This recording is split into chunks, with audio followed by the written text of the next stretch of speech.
Right now, your mind is probably doing that thing again, spinning through tomorrow's problems, replaying today's mistakes, or just refusing to let you rest even though your body is exhausted. You've tried everything to quiet the noise, counting sheep, deep breathing, even those apps that promise instant calm. But here you are, still awake, still searching. If it feels right for you, let me know in the comments where you're listening from and what time it is there. Knowing we're sharing this restless moment across the world somehow makes it feel less lonely. Maybe grab that soft blanket, adjust your pillow, or just let yourself sink a little deeper wherever you are. Here's what nobody tells you about that racing mind of yours. It's not broken, and you're not doing anything wrong. You've been taught that trust means controlling every outcome, that safety comes from having all the answers, that peace is something you earn by perfecting your life. But what if I told you that the very thing you've been fighting, this uncertainty, this not knowing, is actually the doorway to the deepest rest you've ever experienced? For over 2,000 years, Buddhist wisdom has whispered a secret that changes everything. The universe isn't your enemy testing your strength. It's your teacher showing you the way home to yourself. That tightness in your chest when plans fall apart? That panic when you can't control the outcome? That's not a sign you're failing. That's your soul asking you to remember something ancient and true. Tonight, as these gentle teachings wash over you, something inside will begin to shift. Not because you're forcing it, but because you're finally giving yourself permission to stop forcing altogether. The noise in your mind will grow quieter, not empty, but spacious.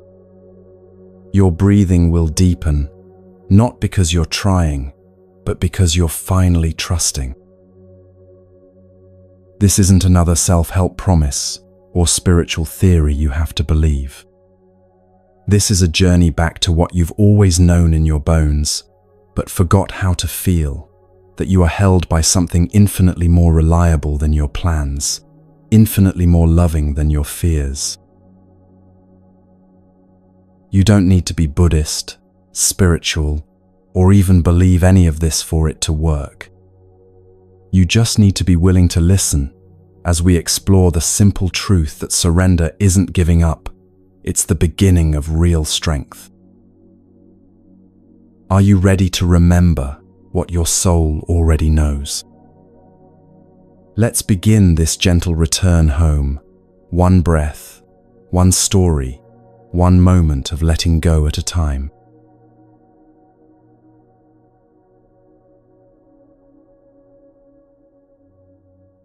There's a story that's been whispered in Buddhist monasteries for centuries about a monk who lost everything in a single night.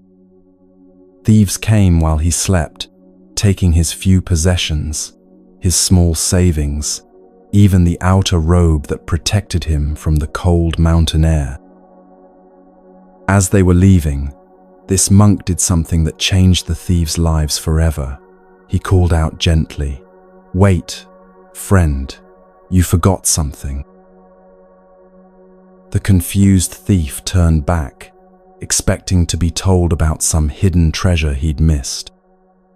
Instead, the monk pointed to the full moon rising over the mountains. "You forgot the gift of moonlight," he said with such genuine kindness that the thief stood frozen, unable to understand how someone who had just lost everything could offer a gift to the one who took it. Something profound had awakened in this monk. He'd discovered what Buddhism calls true surrender. Not the collapse of defeat, but the strength that comes from releasing what was never truly yours to begin with. He understood something most of us spend our lives learning, that what can be taken was never your real treasure, and what cannot be taken is where your actual power lives. But let's be honest about what surrender really means, because the word itself probably makes something inside you tighten up. We've been taught that surrender equals weakness, that letting go means giving up, that if you're not fighting for control, you're just letting life walk all over you. This misunderstanding keeps us trapped in an exhausting cycle of pushing against reality, trying to force outcomes, gripping so tightly to what we want that we can't enjoy what we have. Buddhist wisdom reveals something revolutionary. There's a profound difference between surrender and resignation. Resignation happens when you stop trying because you believe nothing will ever change. It's heavy, hopeless, disconnected. You shrink away from life and disappear into numbness. Surrender, however, is alive, aware, fully present. It sees clearly, acknowledging the pain, the uncertainty, the fear, and still chooses to let go of control because it trusts something deeper than the surface of events. The Buddha taught that craving is the root of suffering, but this doesn't mean wanting something. He was pointing to the mental tightness, the desperate grasping, the "it must be this way or I'll fall apart" energy that burns us out from the inside. Surrender doesn't mean releasing your desires. It means releasing the desperate need for life to meet your expectations exactly as you've imagined them. Think about the last time you were really fighting to control something, maybe a relationship, a job situation, or just trying to make your mind stop worrying. Notice how that fighting felt in your body. The tension in your shoulders, the tightness in your chest, the way your breathing became shallow. Your body was telling you something your mind didn't want to hear, that this kind of effortful control actually creates more of what you're trying to escape. Now imagine what it would feel like to soften that grip just a little. Not giving up on what matters to you, but releasing the white-knuckle hold on how it has to happen. This is what mindfulness truly offers, not the ability to control your thoughts and feelings, but the capacity to witness them without being carried away by them. Buddhist teacher Thich Nhat Hanh often used the image of sitting by a river, watching the current flow. You don't try to stop the water or jump in to swim upstream. You stay grounded on the shore, present and aware, letting the river be a river. Practicing this kind of presence with your inner experience transforms everything. You stop needing to bend life into your preferred shape. A subtle shift begins, a sense that even when things are uncertain, you're not lost, and even when things are painful, you're not broken. This doesn't mean you stop taking action or become passive about your life. Buddhism never teaches us to just sit and wait for miracles. It teaches us to act without clinging to outcomes, to give your full heart to something and still be able to let it go. Speaking your truth without needing to be understood in exactly the way you hoped becomes possible. Loving deeply without needing that love returned in a specific form becomes natural. Working toward your goals without being owned by whether you achieve them becomes freedom. Our modern minds struggle with this because we've been trained to believe that control equals safety. But Buddhist wisdom gently exposes this illusion. Control is temporary, fragile, and it cracks under pressure.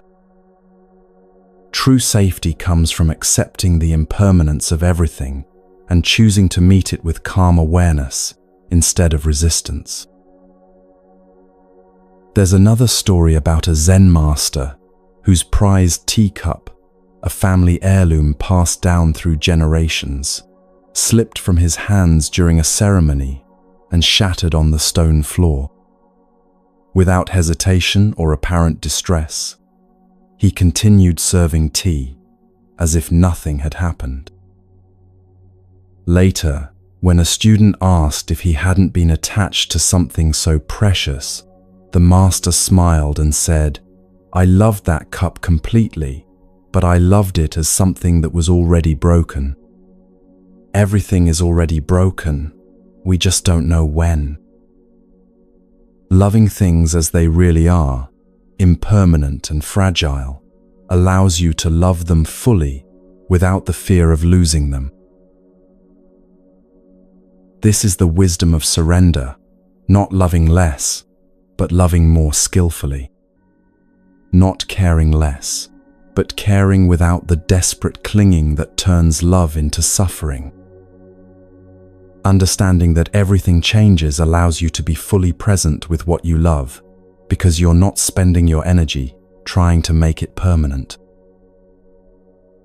Sometimes surrender looks like stopping, like resting, like choosing not to chase what keeps wounding you. Other times surrender is fierce. It's standing your ground without needing to win. It's walking away from something not because you've lost hope, but because your soul is no longer willing to bargain for peace. Surrender is not the same as giving up. It's giving up the struggle while still walking your path. The practice begins with small moments throughout your day. Stuck in traffic, instead of fighting the reality of being late, you can practice surrendering to this moment of waiting. Someone doesn't respond to your text the way you hoped. Instead of creating stories about what it means, you can practice letting go of controlling their response. Your mind starts spinning with worry about tomorrow. Instead of trying to solve problems that don't exist yet, you can practice returning to the only moment where you actually have any power, right now. Each time you choose surrender over struggle, even in these small ways, you're rewiring your nervous system. Your body learns that it's safe to let go. Your heart discovers that it's okay to not have all the answers. Your mind finds that it can stop fighting and start flowing. This isn't about becoming passive or indifferent. It's about becoming responsive instead of reactive. Buddhist mindfulness teaches us that we are not our thoughts or emotions. We are the awareness that observes them. Anger arises, but you are not the anger. You are the space in which anger appears and passes away. Fear comes up, but you are not the fear. You are the unchanging awareness that can hold fear with compassion until it transforms. This understanding changes everything because it means you're not at the mercy of whatever arises in your experience. The Buddha spoke of this awareness as being like space itself, vast, open, unaffected by whatever moves through it. Clouds can fill the sky, storms can rage, but the sky remains unchanged. Your thoughts and emotions are like weather patterns moving through the sky of your awareness, temporary, ever-changing, but not threatening to the essential spaciousness that you are. Resting in this understanding makes surrender natural. You stop trying to control the weather of your inner life and start trusting the sky that holds it all. The ancient teachings call this the peace that surpasses understanding, not because you've figured everything out, but because you've stopped needing to figure everything out in order to be okay. This peace isn't dependent on your circumstances being perfect or your mind being quiet. It's the peace that's always been here, underneath the surface activity of thoughts and emotions, waiting for you to stop looking elsewhere long enough to notice it.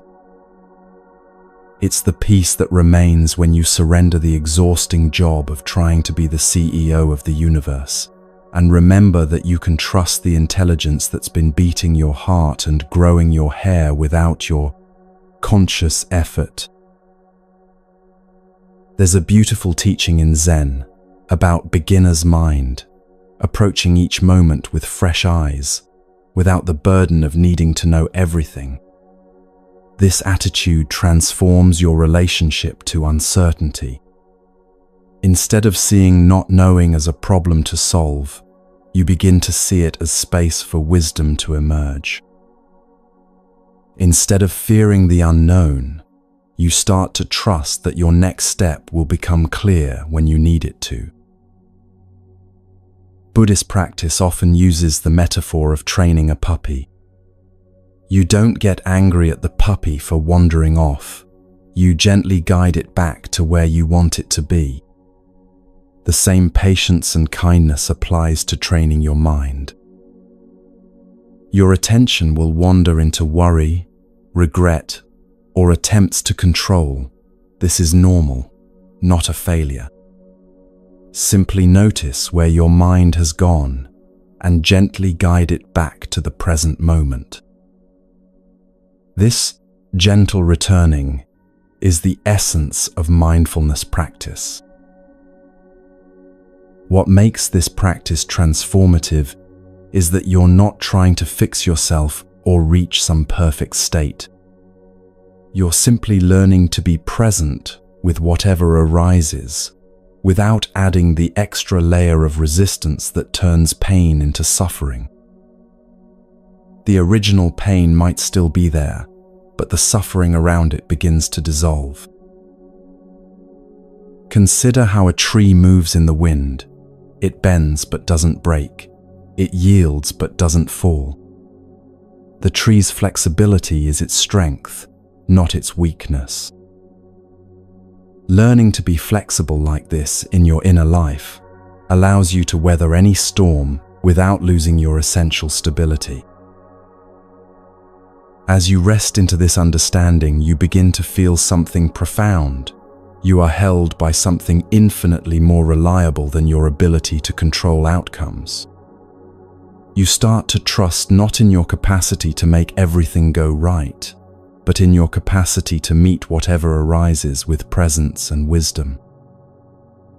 This is the beginning of real strength, the kind that doesn't need to prove itself, the kind that can be gentle because it's genuinely unafraid. The ancient Buddhist texts speak of this as taking refuge, not in external things that can be taken away, but in the three jewels that no circumstance can touch. The Buddha nature within you, the Dharma or teachings that guide you, and the Sangha or community of all beings walking this path with you. These refuges are always available, always present, always offering the peace that comes from remembering what's truly reliable. Tonight, as you let these words wash over you, notice if you can soften just a little around whatever you've been trying to control. Not by forcing relaxation, but by simply remembering that the river knows how to flow, the earth knows how to turn, and your heart knows how to rest when you finally give it permission to stop carrying what was never yours to carry in the first place. This is surrender, not giving up, but giving in to the deeper wisdom that's always been guiding you home. Rest in this understanding and let the night teach you what the day forgot, that peace isn't something you achieve, but something you remember.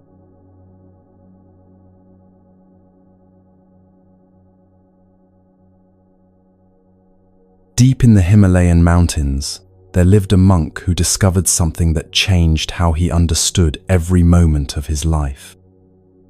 For years, he had thought of karma as a cosmic scoreboard. Do good, get good. Do bad, suffer the consequences. But one morning, while sweeping the courtyard, he noticed how each movement of his broom created ripples in the fallen leaves. Some leaves scattered immediately, others drifted slowly, and still others remained perfectly still. In that simple moment, he realized karma wasn't about punishment or reward, it was about conversation. Every thought, word, and action creates ripples in the fabric of existence. These ripples don't disappear into nothingness. They echo back, creating the conditions you'll encounter tomorrow, next week, or sometimes years from now. Imagine dropping a stone into a perfectly still pond and watching the circles expand outward, touching everything in their path. Karma works like this, an ongoing dialogue between your inner world and the outer circumstances that arise to meet you. He treated me badly, so karma will get him back. Good things happen to good people. Sound familiar? While there's some truth in these ideas, they miss the profound subtlety of how karma actually works. No cosmic accountant sits somewhere maintaining a divine tally system. Instead, karma flows naturally from how consciousness interacts with reality. Consider this: you speak harshly to someone. What happens inside you in that moment? Your heart closes a little, your body tenses, your mind becomes more reactive. That internal shift, that's karma in action, happening immediately. The other person might not even respond negatively, but you've already changed the quality of your own experience. Now, irritation comes more easily, impatience feels more familiar, connection seems more distant. Volition, the intention behind your actions, this is where karma begins, according to ancient wisdom. Two people perform identical actions with completely different karmic consequences. Picture someone giving money to a homeless person. One gives from genuine compassion, wanting to help. Another gives from guilt or to appear generous. Externally, the actions look identical. Internally, the experiences and karmic imprints are entirely different. How does this transform your daily interactions? Rather than focusing only on what you do, attention shifts to the quality of mind from which you're acting. Speaking from patience or irritation, listening from curiosity or judgment, helping from love or obligation. The universe responds not to your performance, but to the authenticity behind it. 3 doors allow karma to flow: body, speech, and mind. Physical actions create one kind of karmic imprint: how you move through the world, treat your body, interact with others physically. Speech creates another layer, not just words but tone, timing, the silence you choose to hold or break. Mind creates the deepest impressions, thoughts you feed, emotions you cultivate, attention you give to different aspects of experience. Ordinary life becomes extraordinary when you see karma always working. Not just in dramatic moments, but in the subtle texture of everyday existence. Breathing patterns when frustrated, that's body karma. Word choices when someone disappoints you, speech karma.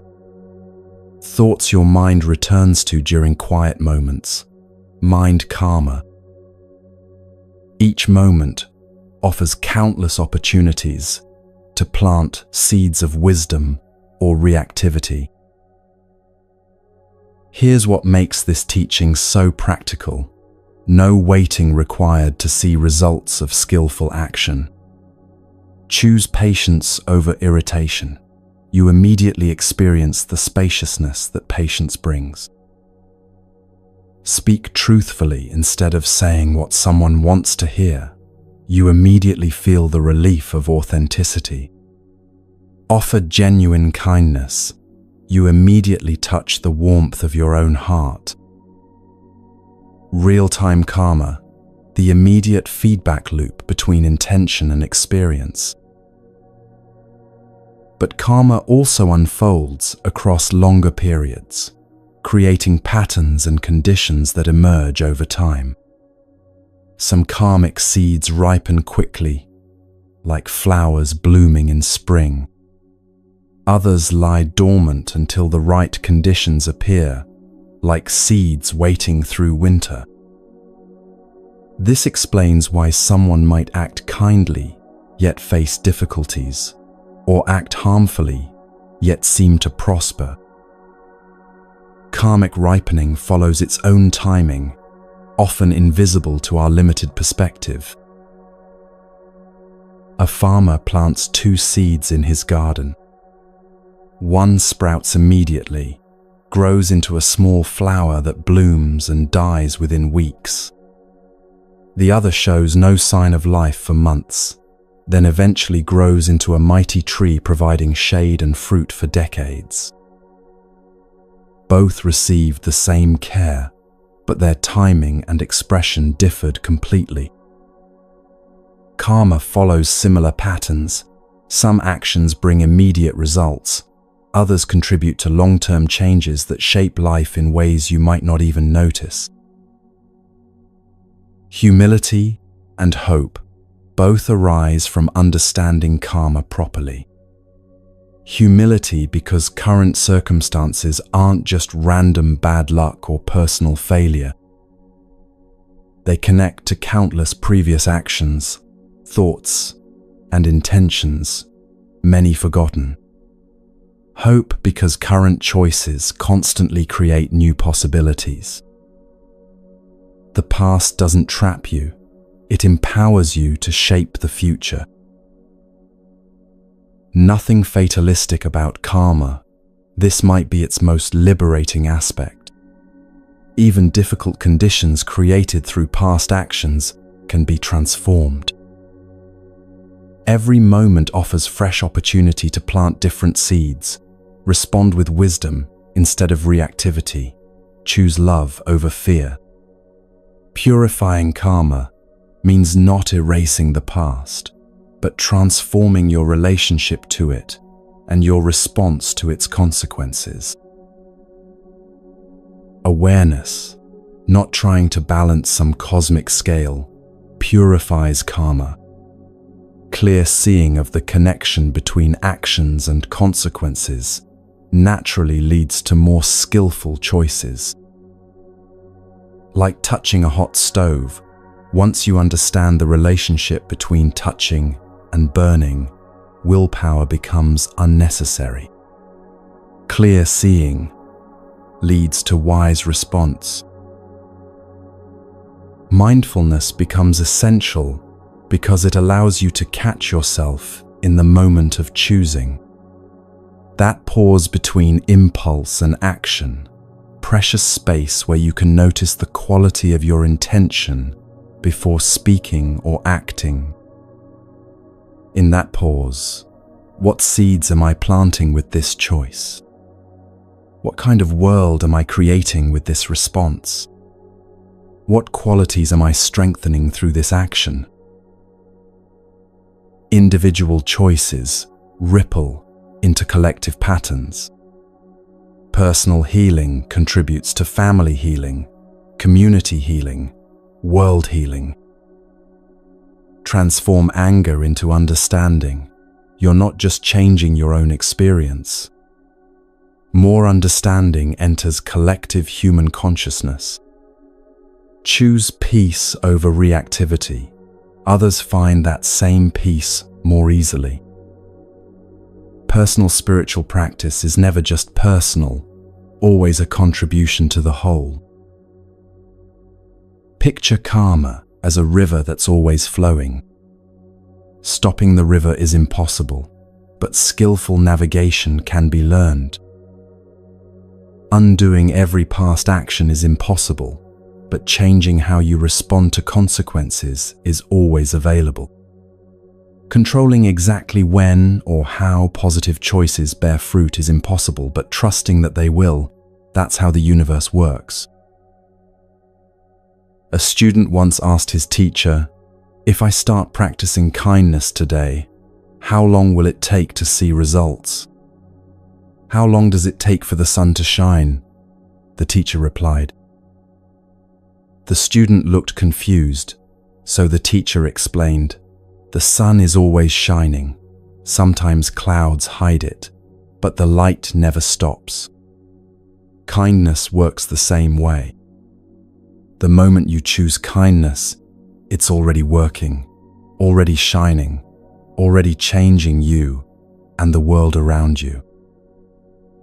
Results might not always appear immediately, but the light is always there. Difficulty in life takes on new meaning with this understanding. Instead of, "Why is this happening to me?" try, "What is this situation teaching me?" Rather than feeling victimized by challenging circumstances, recognize them as opportunities to practice wisdom, patience, or compassion. This doesn't mean passivity or accepting harm. It means engaging with difficulty from understanding rather than reactivity. Profound interconnectedness reveals itself through karma. Actions don't just affect you. They ripple through the web of relationships, connecting all beings. Patience practiced with one person makes you more patient with everyone you meet. Gratitude cultivated in one situation increases your capacity to appreciate all of life. Wisdom developed through one challenge becomes available for all future challenges. Reflect on this beautiful truth. Your current well-being depends on countless beings. Farmers who grew your food, workers who built your home, ancestors who preserved the wisdom you're receiving now. Recognition like this naturally gives rise to a desire to contribute positively to the web of existence. Plant seeds that will support others' well-being just as you've been supported. Deeper understanding reveals your entire life as a conversation with the universe. Every moment offers a chance to speak with kindness, listen with wisdom, respond with love. The universe is always listening, always responding, always offering exactly what you need to grow. Sometimes blessings arrive, sometimes challenges appear, but always in service of your awakening. Even in sleep, even in dreams, even in quiet moments when nothing seems to happen, the dialogue continues. Intentions you hold, peace you cultivate, love you embody, these constantly create ripples in reality's fabric. Your very presence becomes a positive force, not because you're trying to be good, but because you're aligned with wisdom and compassion's natural flow. Sleep itself becomes part of this sacred conversation. The quality of mind you bring to rest, the intentions you release into the night, the peace you offer to the world through your presence, all of this matters. Dreams carry the energy of your daily choices, and morning brings fresh opportunities to plant new seeds. Ancient texts speak of merit, the positive energy accumulated through skillful actions. But merit isn't a spiritual bank account. It's the natural result of living in harmony with how things actually work. Act with wisdom, and wisdom grows stronger in you. Respond with compassion, and compassion becomes more natural. Choose understanding over judgment, and understanding becomes your default response. Forgiveness takes on new meaning in this context. Not because someone deserves it, or because it's the right thing to do, but because holding resentment only strengthens the patterns of anger and separation in your own consciousness. Forgiveness becomes a gift you give yourself, freeing your energy to create positive karma instead of recycling negative patterns. What about those times when you act skillfully, but things still go wrong? Or when you make mistakes but life seems to flow smoothly? Remember the farmer's two seeds. Timing in karmic ripening often defies immediate logic. Trust the process even when results aren't immediately visible. Your sincere efforts are never wasted, even if their effects unfold in ways you don't expect. Tonight, as you rest in this understanding, consider what conversation you want to have with the universe. What seeds do you want to plant with your thoughts as you drift towards sleep? What intentions do you want to carry into tomorrow? Trust that the universe is always listening, always responding, always supporting your journey toward greater wisdom and love. Karma is not your burden to carry, it's your power to wield wisely. Rest in this truth, and let your sleep itself become a gift to the world.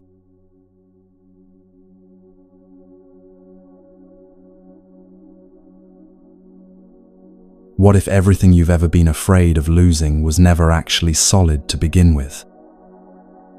This question lies at the heart of one of Buddhism's most profound and liberating teachings, the understanding of emptiness, or what the ancient texts call shunyata. Emptiness doesn't mean nothingness, absence, or a dark void that swallows everything meaningful. It points to something far more beautiful and freeing, the spacious, open, interdependent nature of all existence. Picture a wave on the ocean. The wave appears distinct, separate, with its own shape and movement. Yet try to find where the wave ends and the ocean begins. Impossible, isn't it? The wave is ocean, expressing itself as waveness, but it never stops being ocean. Similarly, nothing in your experience exists as a completely separate, independent entity. Everything arises from the vast web of interconnectedness, temporarily takes form, then dissolves back into the whole. A master once held up a flower before his students. "Tell me," he said, "is this flower empty or full?" The students debated for hours. Some argued it was full of color, fragrance, beauty, life force. Others insisted it was empty, destined to wither, lacking permanent essence, constantly changing. Finally, one student approached the flower, breathed in its fragrance deeply, smiled, and sat back down in silence. The master nodded. This student understood that emptiness and fullness are not opposites, but two ways of seeing the same truth. Emptiness reveals itself when you look closely at anything, your thoughts, emotions, relationships, even your sense of self. Take a thought that's been troubling you lately. Where did it come from? What conditions gave rise to it? Your past experiences, current circumstances, the book you read last week, the conversation you had yesterday, countless influences contributed to that thought's appearance.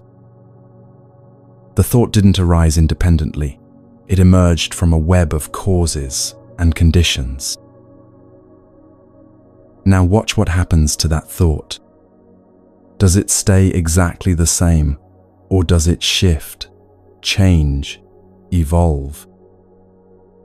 Thoughts flow like water, constantly moving, never fixed in one form.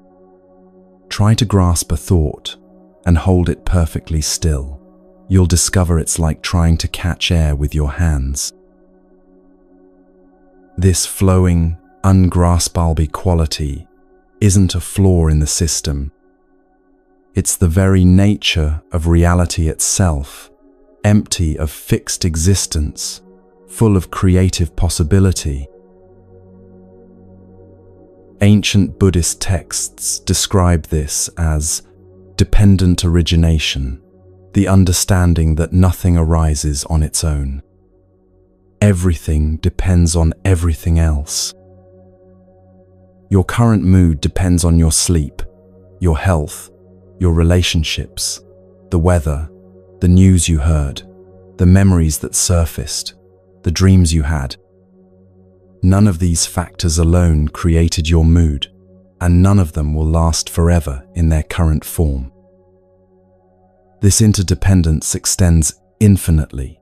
Your mood affects your family, which affects their interactions, which ripples out in ways you'll never fully know.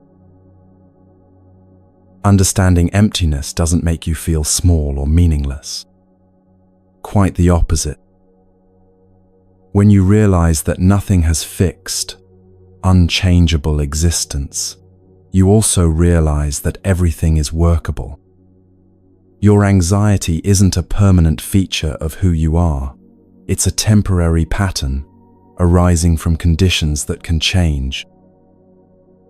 Your relationship difficulties aren't evidence of fundamental incompatibility. They're expressions of conditions that can be addressed with wisdom and care. Depression, anger, confusion, even these seemingly solid experiences are empty of permanent existence and therefore open to transformation. Consider how you experience your own identity. Who are you? Are you your job, your relationships, your beliefs, your history? Notice how each of these aspects has changed over time. The career you thought would define you, the relationship you couldn't imagine living without, the belief you were certain would never change. All of these have shifted, evolved, or been replaced entirely. Yet something continuous remains, the awareness that has witnessed all these changes. This awareness itself is empty in the most beautiful way. It has no color, no shape, no beginning or end. It doesn't belong to any particular thought or feeling. Like space itself, it accommodates everything without being defined by anything. Joyful thoughts arise in it, sorrowful feelings pass through it, but the awareness remains unchanging, not because it's rigid, but because it's completely open. Zen masters often point to this awareness with unusual methods. One master asked his student, "Show me your mind." The student replied, "But I can't find it anywhere." "Then I have put your mind at rest," the master said with a smile. The student had been searching for mind as if it were an object to be located, but mind is more like the sky, always present, never findable as a thing. This understanding transforms how you relate to difficult emotions. Sadness, fear, anger, these experiences feel so solid when you're in the middle of them. They seem to define you, to prove something permanent about your character or circumstances. But when you recognize their empty nature, something shifts. Sadness is still sad, but it's no longer your sadness in a possessive sense. It's sadness, arising in the space of awareness, temporary like weather passing through the sky. A student once complained to her teacher, "My anger is so strong, it feels like it will never go away." The teacher handed her a glass of water with red dye mixed in. "Drink this," he said. She refused, saying it looked unappetizing. Then he began pouring clear water into the glass. Slowly, the red color became lighter and lighter until the water was completely clear again. "Your awareness is like this clear water," the teacher explained. "Anger is like the red dye. It can color your experience temporarily, but it never becomes the water itself. Keep pouring in presence, and the clarity naturally returns." Emptiness also reveals the constructed nature of your problems.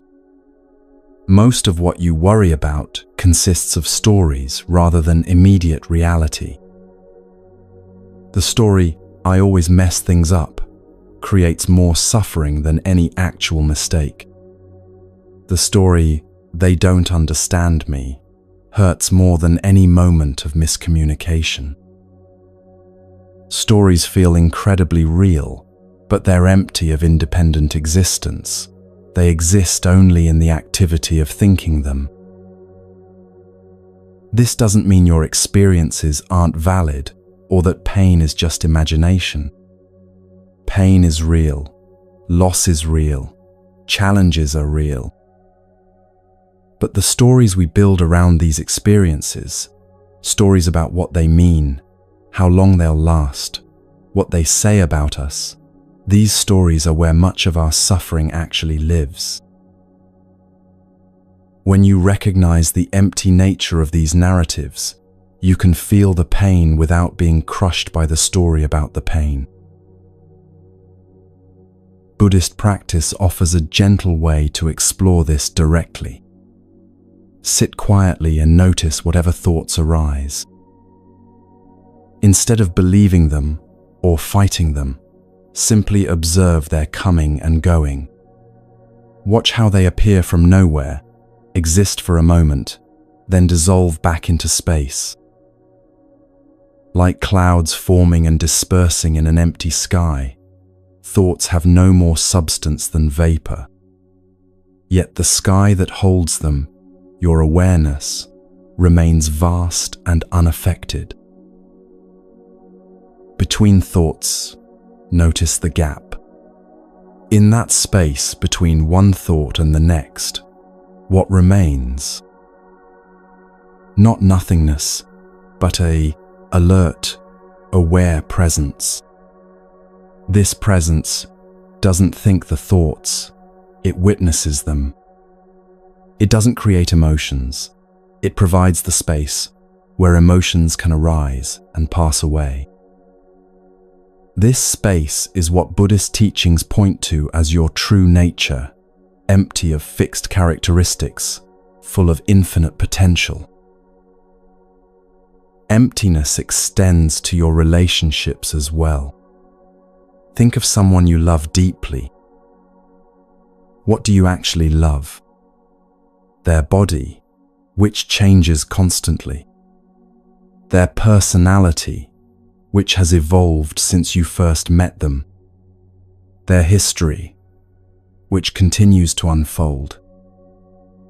The more closely you look, the more you realize you're loving something that has no fixed essence, and somehow this makes the love more profound, not less. When you love the empty nature of someone, rather than trying to pin them down to fixed characteristics, the relationship becomes more spacious. You stop needing them to be exactly who they were yesterday. You can appreciate who they're becoming today. Conflicts become less threatening because you're not defending rigid positions about who you each are supposed to be. Instead, you're dancing together in the open space of mutual becoming. This same understanding applies to your goals and achievements. Success and failure, gain and loss, these experiences feel intensely real when you're living them. But they too are empty of permanent existence. The promotion you worked so hard for will eventually end or become routine. The failure that feels devastating today will become part of a larger story that leads somewhere unexpected. Recognizing this emptiness doesn't make your efforts meaningless. It frees you to engage fully without being crushed by outcomes. An ancient story tells of two monks walking through a forest. They came upon a rushing river where a young woman stood, afraid to cross. One monk immediately picked her up, carried her safely across, then set her down and continued walking. Hours later, the other monk could no longer contain himself. "How could you touch that woman? We've taken vows." The first monk replied gently, "Brother, I set her down by the river hours ago. Why are you still carrying her?" The second monk was carrying something that existed only in his mind, a story about what had happened and what it meant. The story felt completely real to him, but it was empty of actual substance. He was suffering not from reality, but from his thoughts about reality. Most of our burdens are like this, mental constructions we carry long after the original situation has passed. Recognizing emptiness brings tremendous freedom in daily life. Traffic jams lose their power to ruin your day when you see them as temporary conditions rather than personal affronts. Criticism stings less when you recognize it as someone else's story rather than absolute truth about who you are.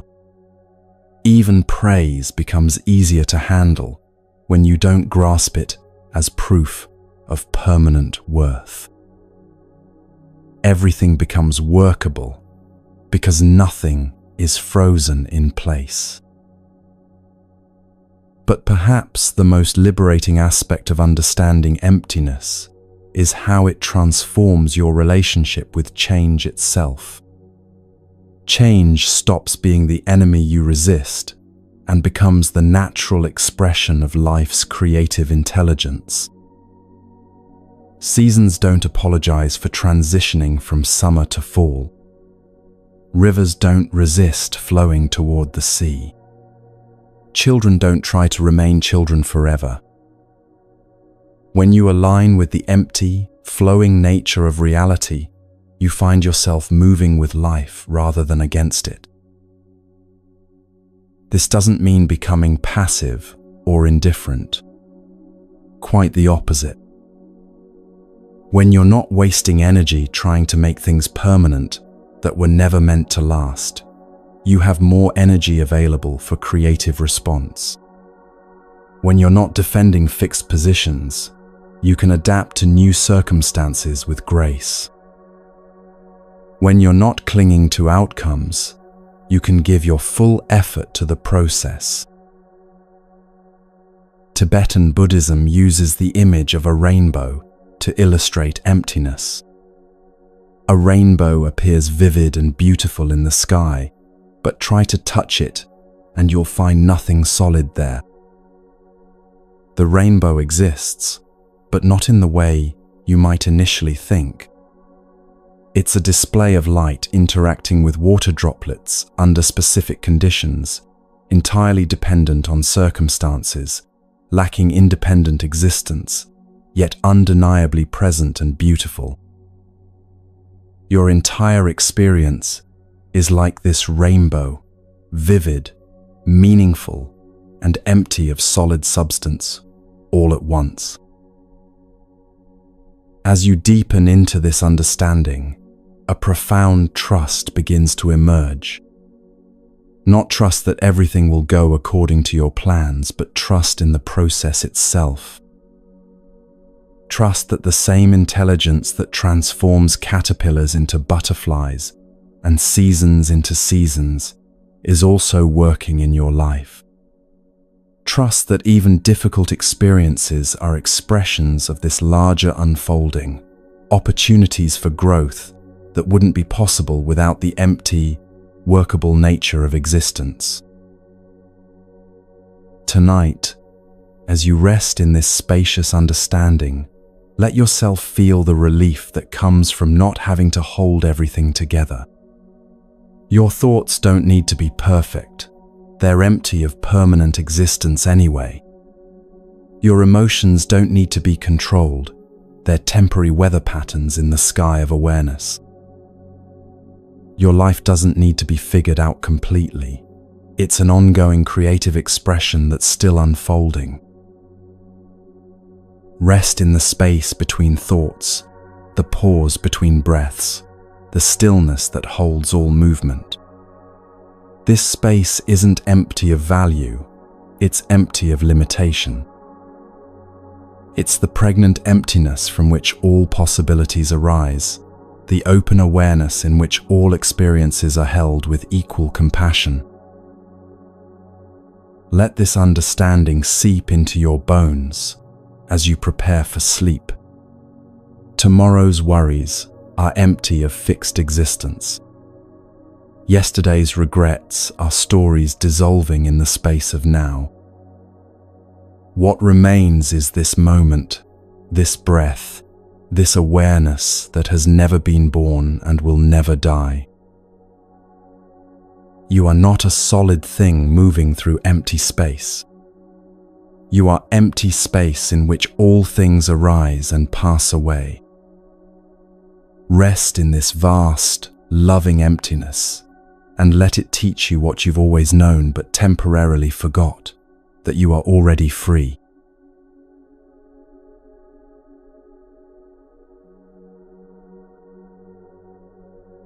Nothing in your life happened in isolation. That thought troubling you right now didn't appear from nowhere. It arose from your morning conversation, yesterday's news, a memory triggered by a scent, the quality of light coming through your window. The Buddha called this dependent origination, the recognition that everything arises in dependence upon everything else. No single cause creates any effect, and no effect stands alone without countless contributing conditions. Imagine trying to bake bread with only flour. Impossible, right? Bread depends on flour, yes, but also on water, yeast, salt, heat, time, the baker's hands, the oven, the grain that grew in fields tended by farmers under sunlight and rain. Remove any of these conditions, and bread cannot arise. Your current experience works exactly this way. It's the result of an infinite web of interdependent causes and conditions stretching back through time and space. A monastery student once complained to his teacher about feeling overwhelming anxiety. "This anxiety just comes out of nowhere and ruins everything," he said. The teacher picked up a handful of pebbles and tossed them into the monastery pond. Ripples spread outward in overlapping circles, each ring intersecting with others in complex patterns. "Point to the ripple that exists independently," the teacher said. The student stared at the water, realizing that every ripple influenced and was influenced by every other ripple. Your anxiety is like these ripples, the teacher continued. It arises from many conditions meeting together: your sleep, your thoughts, your body chemistry, your memories, your fears about the future. Understanding this gives you power to work with the conditions rather than fighting the ripples. This understanding revolutionizes how you approach emotional difficulties. Depression doesn't just happen to you like weather. It arises from conditions. Some conditions you can influence: sleep patterns, exercise, nutrition, the thoughts you feed, the media you consume, the relationships you invest in. Other conditions lie beyond your immediate control: genetics, past trauma, cultural pressures, economic circumstances. But recognizing depression as dependently originated means it's not a permanent feature of who you are. It's a temporary pattern that can shift as conditions change. Consider how your mood changes throughout a single day. Morning optimism might give way to afternoon frustration, then evening contentment. What changed? Blood sugar levels, interactions with others, the weather, news you heard, tasks you completed or struggled with, memories that surfaced. Each mood depends on multiple conditions converging in that moment. None of these moods represents your true self, any more than one frame represents an entire movie. Relationships become clearer through this lens. That argument with your partner didn't arise from a single comment or action. It emerged from accumulated stress, unspoken needs, different communication styles, past hurts, current pressures, perhaps even hunger or fatigue. Seeing arguments as dependently originated removes the need to find one person to blame. Instead, you can examine the conditions that led to conflict and work together to create different conditions next time. A couple came to a wise counselor, each convinced the other was entirely at fault for their constant fighting. The counselor handed them a tangled ball of yarn. "Find the beginning of this tangle," she said. They pulled and searched but couldn't locate where the tangle started. "Relationship problems are like this," the counselor explained. "There's no single beginning, no one person responsible. But you can work together to gently untangle what's here now, one strand at a time." Understanding dependent origination also transforms how you view success and failure. That promotion you earned didn't result solely from your hard work. It depended on your education, your health, your family support, your teachers, economic conditions, your colleagues' choices, countless factors beyond your control. This doesn't diminish your effort, it places it in context. Similarly, setbacks and failures arise from complex conditions, not personal inadequacy. This perspective brings both humility about success and compassion toward failure. Your thoughts themselves demonstrate dependent origination beautifully. Right now, notice whatever thought appears in your mind. Where did it come from? It might connect to something you heard earlier, something you're planning, a worry that's been cycling, a memory triggered by these words. The thought didn't arise independently. It emerged from the meeting of multiple conditions in your consciousness. Recognizing this helps you stop taking every thought so personally or seriously. addictive patterns reveal dependent origination clearly. Whether it's reaching for your phone, eating when not hungry, or falling into worry spirals, these behaviors arise from conditions. Boredom, anxiety, habit, environmental triggers, biochemical factors, social conditioning, multiple streams converge to create the impulse. Understanding this removes shame and opens practical pathways for change. Instead of fighting the urge directly, you can work with the conditions that give rise to it. Ancient Buddhist texts describe this as the 12 links of dependent origination, a detailed map of how suffering perpetuates itself through interconnected conditions. Ignorance leads to mental formations, which lead to consciousness, name and form, sense contacts, feelings, craving, clinging, becoming, birth, aging, and death. While this might sound abstract, it describes something you experience constantly. Misunderstanding a situation leads to reactive thoughts, which create emotional responses, which trigger cravings for things to be different, which lead to grasping attempts to control, which create more suffering. Breaking this cycle doesn't require perfect understanding of all 12 links. Awareness at any point in the chain can interrupt the automatic progression. Notice ignorance turning into reactivity. Pause. Catch craving before it becomes grasping. Breathe. Recognize the difference between feeling and the story about feeling. Step back. Each moment of awareness weakens the habitual patterns and creates space for wisdom to emerge. Environmental conditions powerfully influence consciousness.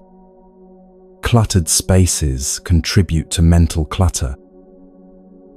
Natural settings promote inner calm. Harsh lighting affects mood differently than soft lighting. The books you read, music you listen to, people you spend time with, all of these condition your state of mind in subtle but significant ways. Mindful attention to your environment becomes a form of spiritual practice. Physical health and mental states interconnect through dependent origination. Poor sleep affects emotional regulation, which influences food choices, which impacts energy levels, which affects exercise habits, which influences sleep quality. Instead of viewing physical and mental health as separate domains, you can work with their interdependent relationship. Improving one aspect naturally supports the others. Social conditioning runs deeper than most people realize. Your beliefs about success, relationships, happiness, and even spirituality arose from countless influences, family patterns, cultural messages, educational experiences, media consumption, peer interactions. These conditioned beliefs feel like yours, but they're actually the result of dependent origination. Recognizing this creates freedom to question inherited assumptions and choose consciously which beliefs serve your well-being. A meditation teacher noticed her students struggling with persistent self-criticism. "Where did you learn to speak to yourself this way?" she asked gently. The student paused, then realized the voice in her head sounded remarkably like her elementary school teacher, who frequently shamed students for mistakes. "That voice isn't yours," the teacher observed. "It's a conditioned pattern you absorbed long ago." Now that you see its origin, you can choose a different response. Economic and political conditions shape individual consciousness in ways we rarely acknowledge. Financial stress creates mental stress, which affects relationships, which influences children's development, which shapes the next generation's worldview. Understanding these larger patterns prevents taking personal responsibility for everything while maintaining accountability for your individual choices within the conditions you face. Generational patterns demonstrate dependent origination across time. Trauma, wisdom, habits, and beliefs pass from parents to children through countless subtle mechanisms. You might find yourself reacting to situations in ways that mirror or rebel against family patterns without conscious awareness. Recognizing these inherited tendencies creates opportunities for conscious choice rather than unconscious repetition. Technology creates new forms of dependent origination in modern life. Notifications, sounds trigger attention patterns, which affect concentration, which influences productivity, which impacts self-worth, which shapes mood, which affects relationships. Social media feeds condition, comparison habits, which generate inadequacy feelings, which fuel more scrolling behavior. Awareness of these digital conditioning patterns empowers more conscious engagement with technology. Positive spirals work through dependent origination too. Gratitude practice shifts attention patterns, which improves mood, which enhances relationships, which increases life satisfaction, which makes gratitude feel more natural. Exercise improves physical health, which boosts mental clarity, which supports better decisions, which creates more positive outcomes, which motivates continued exercise. Understanding these upward spirals helps you invest energy where it will compound most beneficially. Seasonal changes offer beautiful examples of dependent origination in nature. Shorter days trigger hormonal changes in animals, which affect migration patterns, which influence plant pollination, which impacts fruit production, which affects human and animal nutrition.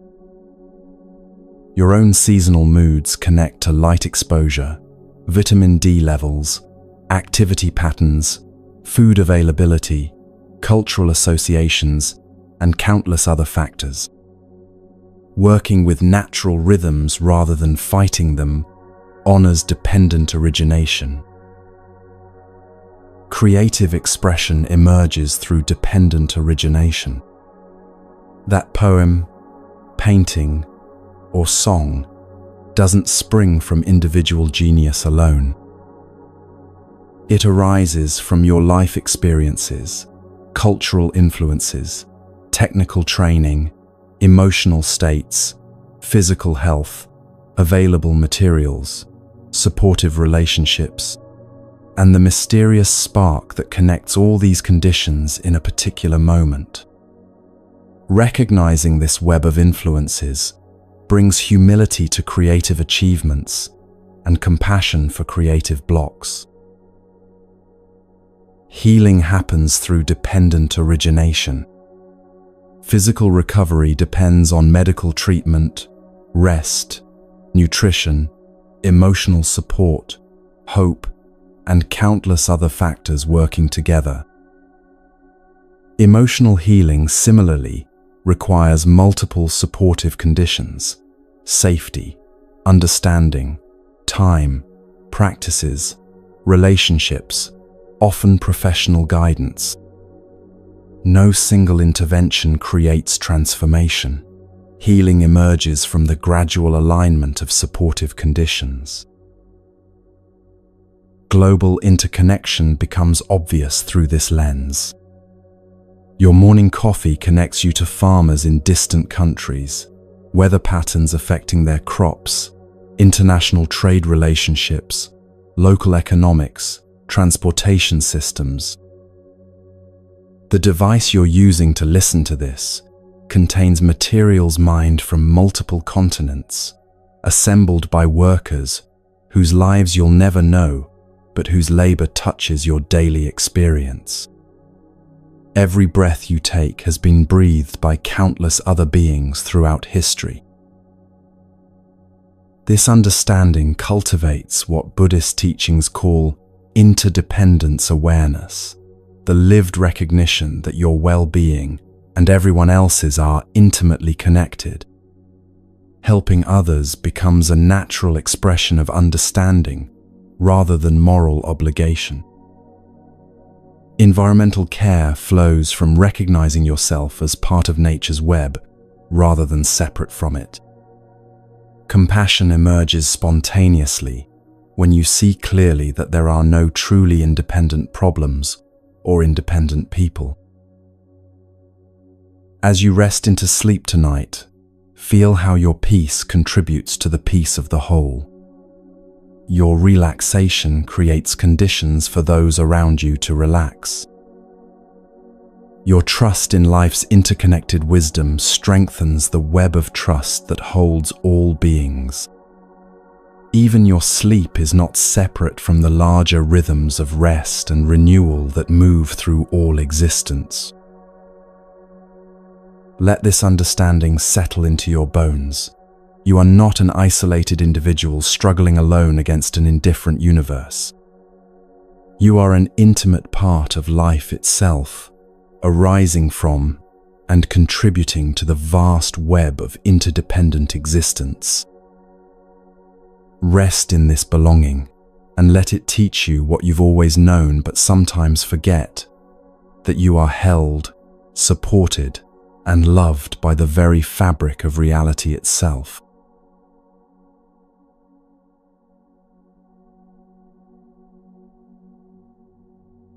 Have you ever noticed how the most profound conversations sometimes happen without words? A glance between old friends that says everything, a moment of shared silence that feels more intimate than hours of talking, the peace that settles when you finally stop trying to explain yourself and simply exist with another person.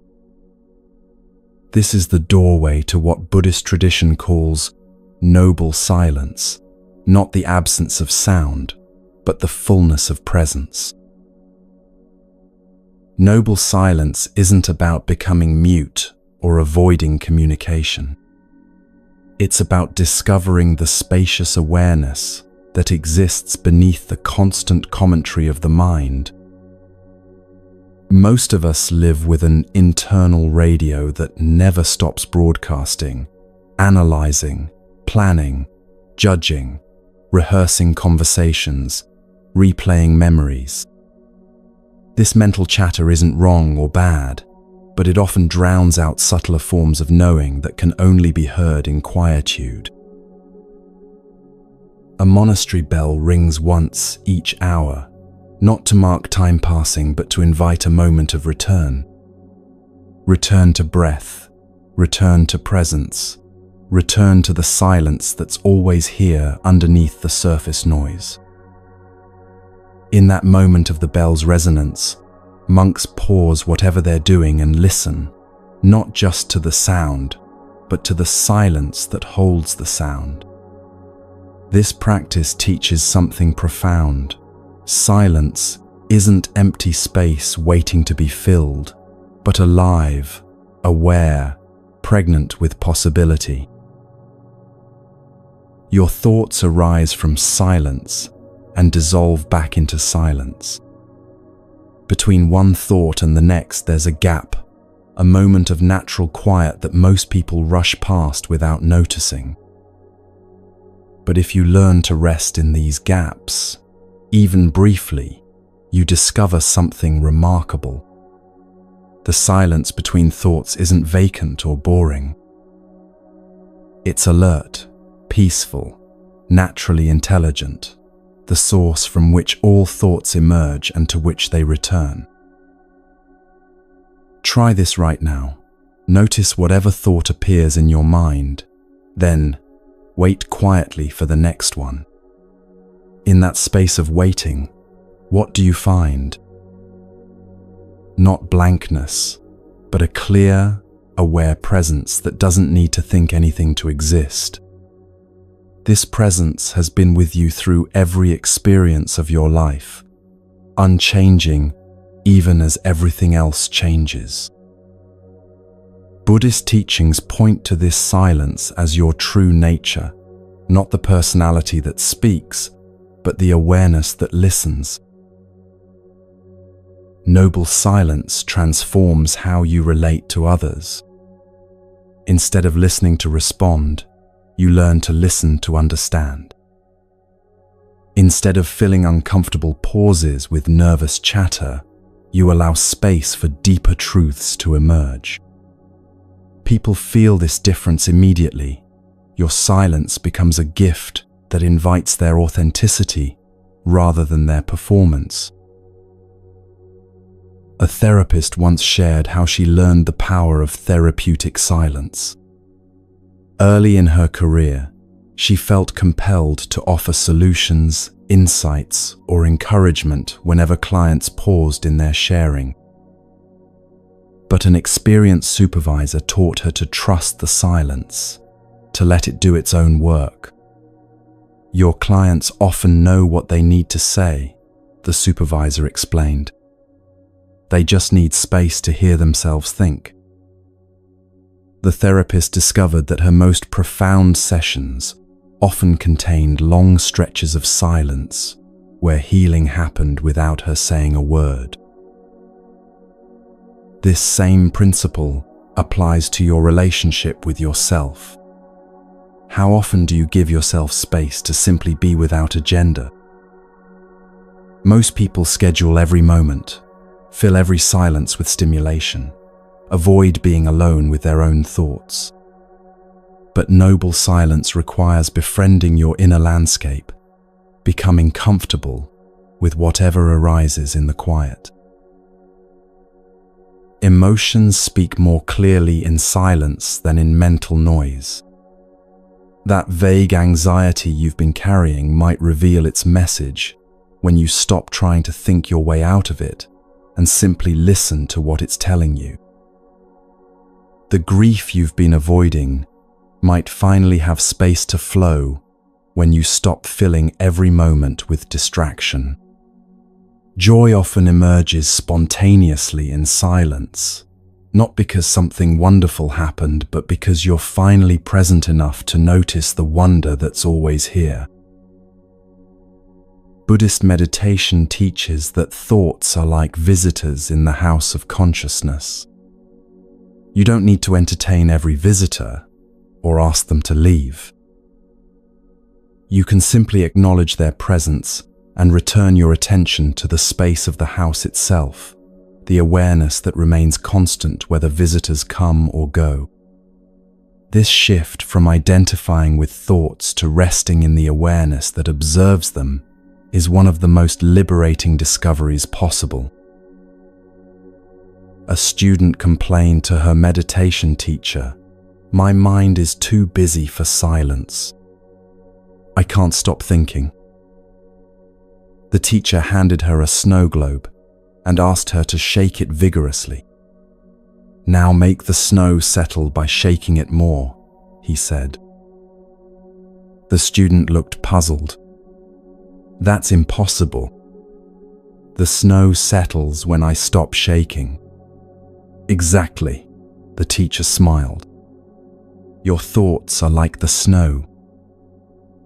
They settle naturally when you stop stirring them with more thinking."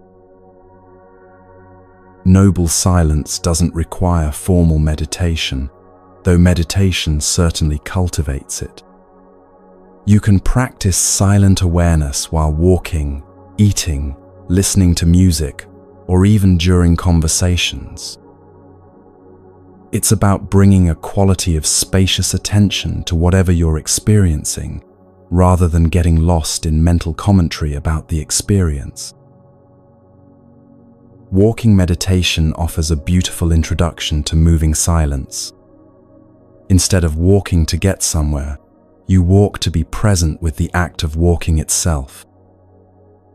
Feel your feet touching the ground. Notice the rhythm of your movement. Let your attention rest in the simple miracle of locomotion. The mind will wander into planning or remembering, but each time you notice this, gently return to the immediate sensations of walking. This is how you train attention to rest in presence rather than getting carried away by mental activity. Eating in silence can transform a routine activity into a profound practice. Taste each bite fully. Notice textures and temperatures. Appreciate the nourishment entering your body. Without the distraction of conversation or entertainment, you discover how much richness exists in simple acts when they receive your complete attention. Many people are amazed to realize they've been eating unconsciously for years, missing the actual experience while thinking about other things. Noble silence also reveals the difference between reaction and response. In the gap between stimulus and action, wisdom has space to emerge. Someone criticizes you. Instead of immediately defending or attacking, silence allows you to feel the initial sting, recognize it as temporary sensation, and choose your response from a calmer place. This pause might last only seconds, but it can transform conflicts into opportunities for understanding. The practice challenges our culture's addiction to noise and stimulation. Background music, constant connectivity, the need to fill every moment with content. These habits keep us disconnected from the subtle guidance that emerges in quiet. Noble silence isn't about rejecting all stimulation, but about choosing consciously when to engage and when to rest in natural awareness. Intuition speaks in whispers, not shouts. The knowing that emerges about which job to take, how to handle a difficult relationship, or what your body needs for healing often comes through quiet inner sensing rather than logical analysis. This intuitive guidance is always present, but it gets drowned out by mental noise. Silence creates the conditions where you can hear these subtle signals clearly. A businessman was facing a major career decision that analysis couldn't resolve. Every logical approach led to different conclusions, and he felt stuck in endless mental loops. Finally, exhausted from thinking, he took a silent walk in nature, without any agenda to figure things out. 20 minutes into the walk, the right choice became obvious, not through reasoning, but through a clear inner knowing that emerged when his mind finally got quiet. He later said it felt like the decision was waiting for him to stop thinking long enough to receive it. Noble silence in relationships requires trust that connection can deepen through shared presence, rather than constant communication. Couples who learn to be silent together often discover intimacy they never found through talking. Friends who can sit quietly without feeling awkward have touched something precious. Even brief moments of silence during conversations allow deeper truths to surface that might never emerge through rapid verbal exchange. Children naturally understand this kind of silence until adults teach them to fill every moment with words. Watch a child absorbed in play, completely present with their activity, not narrating or analyzing, but simply being with their experience. This quality of absorbed presence is what noble silence restores, the capacity to be fully here without the mind's constant commentary. The practice also transforms your relationship with uncomfortable emotions. Instead of immediately trying to fix, escape, or analyze difficult feelings, silence allows you to be present with them without adding extra layers of resistance or story. Fear, sadness, anger, these emotions often transform naturally when met with patient, silent attention rather than mental struggle. The silence doesn't make difficult emotions disappear, but it removes the suffering that comes from fighting with them. Creative inspiration often emerges from silence rather than forced effort. Artists, writers, musicians, and innovators throughout history have described their best ideas arising during quiet moments, while walking, showering, or simply sitting without agenda. The silence allows unconscious processing to complete and fresh perspectives to emerge organically. Buddhist teachings describe different qualities of silence. There's the silence of suppression, where thoughts and feelings are pushed down. There's the silence of indifference, where you've stopped caring. And there's noble silence, alert, compassionate, fully present awareness that includes everything without being disturbed by anything.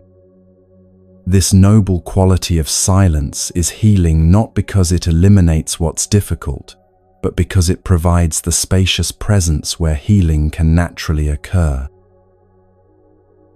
As you prepare for sleep tonight, experiment with letting go of the need to solve, plan, or figure anything out. Allow your mind to settle like snow in a snow globe that's no longer being shaken. Rest in the silence between thoughts, the pause between breaths, the spacious awareness that's always been here waiting for you to return. This silence isn't empty. It's pregnant with peace, alive with love, naturally intelligent in ways the thinking mind can never comprehend. Let it hold you as you drift towards sleep, trusting that the same silence which holds your dreams will be here when you wake, unchanged and unchanging, your deepest refuge and your truest home.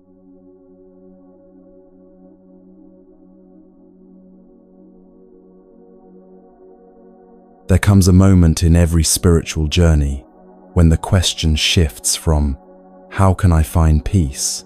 to, "How can I help others find peace?" This isn't because you've perfected yourself or solved all your problems. It happens because you begin to see clearly that your suffering and everyone else's suffering are not separate streams but currents in the same river. This recognition births what Mahayana Buddhism calls the Bodhisattva path, the commitment to work for the liberation of all beings until everyone is free. The word bodhisattva literally means awakening being, someone who has glimpsed their true nature but chooses to remain engaged with the world rather than retreating into private bliss. Picture someone who reaches the top of a mountain and, instead of staying there alone enjoying the view, turns back to help others make the climb. This isn't sacrifice or martyrdom. It's the natural expression of understanding that the view only becomes complete when it's shared.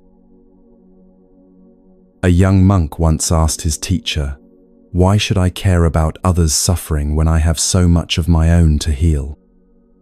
The teacher handed him a candle and led him into a dark room filled with unlit candles. "Light one," the teacher said.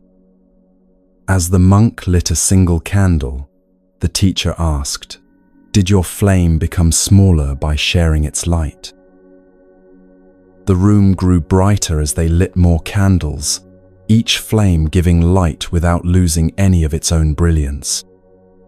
Compassion works this way, the teacher explained. Helping others heal doesn't diminish your own healing. It illuminates the path for everyone. The Bodhisattva vow is both simple and profound. Beings are numberless. I vow to save them. Delusions are inexhaustible. I vow to end them. Dharma gates are boundless. I vow to enter them. Buddha's way is unsurpassable. I vow to become it. These aren't impossible promises, but a direction of the heart, an intention to orient your entire life toward the welfare of all beings. This might sound overwhelming at first. How can one person help countless beings? How can you end suffering everywhere when you still struggle with your own? The beauty of the Bodhisattva path is that it begins exactly where you are, with exactly who you encounter, using exactly the capabilities you have right now. Every moment offers opportunities to choose compassion over indifference, understanding over judgment, service over self-centeredness. Compassion in Buddhist understanding isn't pity or emotional overwhelm in the face of others' pain. True compassion is clear-eyed, skillful, and strong. It sees suffering accurately without being crushed by it, responds wisely without being reactive, offers help without creating dependency. A doctor treating a patient with a broken bone feels compassion but doesn't break down crying at the sight of injury. Instead, professional compassion moves efficiently to provide exactly what's needed for healing. The path transforms how you understand your own struggles. Personal difficulties stop being private burdens and become part of your training in understanding universal human experience. Your anxiety teaches you how anxiety works, making you better able to help others navigate fear. Your grief opens your heart to recognize grief in others, allowing you to offer the kind of presence that only comes from having walked through darkness yourself. Every challenge becomes curriculum in the University of Compassion. A hospice worker shared how her own experience with loss transformed her ability to serve dying patients. Before my mother died, I tried to comfort people with words, she said. I offered advice and explanations and attempts to make them feel better. After walking through my own grief, I learned to simply be present with whatever they were feeling. My silence became more healing than all my previous words because it came from understanding rather than wanting to fix. The Bodhisattva path reveals an essential truth. Helping others is not separate from helping yourself. When you offer genuine kindness, you experience the warmth of your own heart. When you listen deeply to someone's pain, you develop your own capacity for presence. When you practice patience with difficult people, you strengthen your own inner stability. Service becomes a form of spiritual practice that develops wisdom and compassion simultaneously. This doesn't mean losing yourself in others' needs or becoming a doormat for people to walk on. Skillful compassion includes boundaries, discernment, and sometimes saying no. A bodhisattva learns the difference between helping and enabling, between compassionate firmness and harsh rejection. Sometimes the most compassionate response is allowing someone to experience the natural consequences of their choices, rather than rushing in to rescue them. The practice begins with cultivating loving kindness toward yourself. You cannot offer others something you don't possess. If your inner voice is constantly critical, judgmental, or harsh, this quality will leak into your interactions no matter how good your intentions. Learning to speak to yourself with kindness, to forgive your mistakes, to treat your own struggles with compassion, this becomes the foundation for authentic service to others. Traditional loving-kindness meditation starts with simple phrases: "May I be happy, may I be healthy, may I be at peace, may I live with ease." You repeat these wishes sincerely until you can feel genuine goodwill toward yourself. Then you extend the same wishes to loved ones, neutral people, difficult people, and finally all beings everywhere. This practice literally rewires your neural pathways, making compassion more automatic and genuine care more natural. The ripple effects of this practice are remarkable. When you begin truly wishing for your own well-being, you stop sabotaging yourself through negative thought patterns, poor self-care, or remaining in harmful situations. When you genuinely wish others well, your interactions become less defensive and more open. Conflicts resolve more easily because you're not trying to win but to understand. People feel your sincere goodwill and often respond with their own kindness. Compassion fatigue, the exhaustion that comes from caring too much, usually indicates caring in an unskillful way. When you try to take responsibility for others' feelings or fix problems that aren't yours to fix, caring becomes draining rather than nourishing. The Bodhisattva path teaches compassionate detachment, caring deeply while remaining free from attachment to specific outcomes. You offer your best effort and genuine love, then trust that each person's healing happens in their own way and timing. A social worker who had worked with homeless populations for 20 years explained how she avoided burnout. "Early in my career, I measured success by how many people I could house or how quickly they changed their lives. I took every setback personally and carried everyone's problems home with me. Eventually, I learned that my job was to plant seeds of possibility and trust others to tend their own gardens. Some seeds sprout immediately, others lie dormant for years. Some never grow, but planting them with love is always worthwhile, regardless of the visible results." The path also transforms your understanding of what helps people most. Often it's not advice, solutions, or attempts to fix their problems. More frequently, people need to feel seen, heard, and accepted as they are rather than pressured to be different. Your calm presence during someone's emotional storm can be more healing than any words you might offer.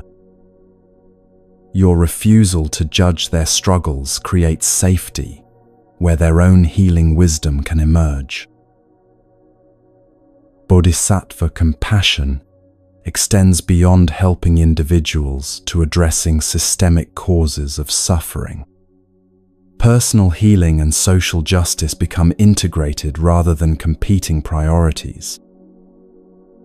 You work on transforming the anger, greed, and ignorance in your own mind, while also working to transform structures that perpetuate these forces in society.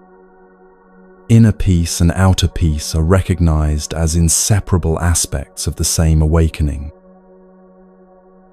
Environmental care flows naturally from bodhisattva consciousness.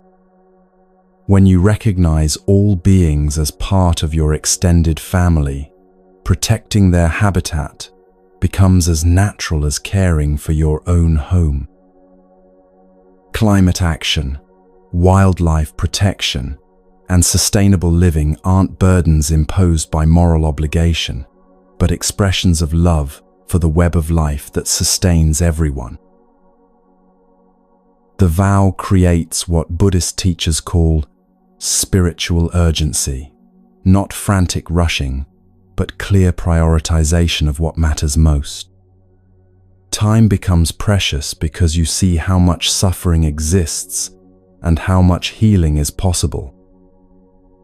Petty concerns naturally fall away as your energy redirects toward what serves the greater good. This doesn't make you serious or grim.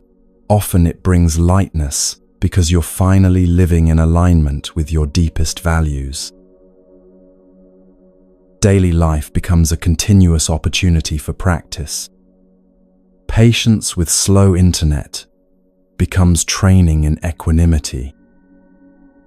Kindness to a rude cashier becomes compassion practice.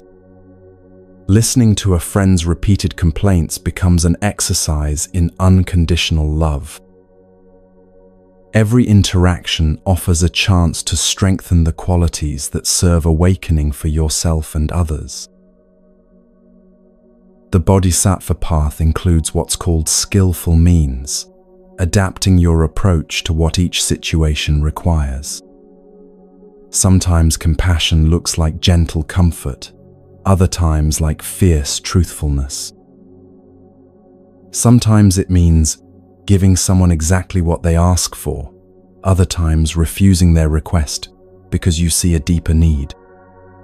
This skillfulness develops through practice, mistakes, and continuous attention to what actually helps rather than what feels good to give. A teacher working with troubled teenagers learned this lesson powerfully. "I thought compassion meant being nice and understanding all the time," she reflected. But some of these kids needed firm boundaries and honest feedback about their behavior. When I started caring enough to set limits and tell difficult truths, that's when real breakthroughs began happening. Sometimes the most loving thing you can do is refuse to enable someone's self-destructive patterns. The path requires tremendous courage because it asks you to keep your heart open in a world where suffering is constant and often overwhelming. This isn't naive optimism that pretends everything is fine, but mature wisdom that can face reality fully while maintaining faith in the possibility of transformation. You learn to grieve what's broken while working toward healing, to acknowledge darkness while nurturing light. Ancient texts speak of the Bodhisattva's great vow to return lifetime after lifetime until all beings are liberated. Whether you believe in literal rebirth or not, this vow represents something profound about the scope of genuine compassion. It's not a temporary mood or phase, but a fundamental reorientation of consciousness towards service rather than self-centeredness. This doesn't eliminate personal happiness, but discovers that the deepest happiness comes through contributing to others' welfare.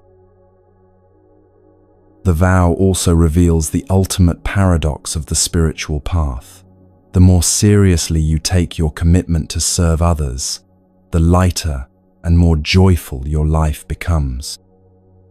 This happens because serving from love aligns you with the natural flow of life rather than swimming against it in pursuit of purely personal goals.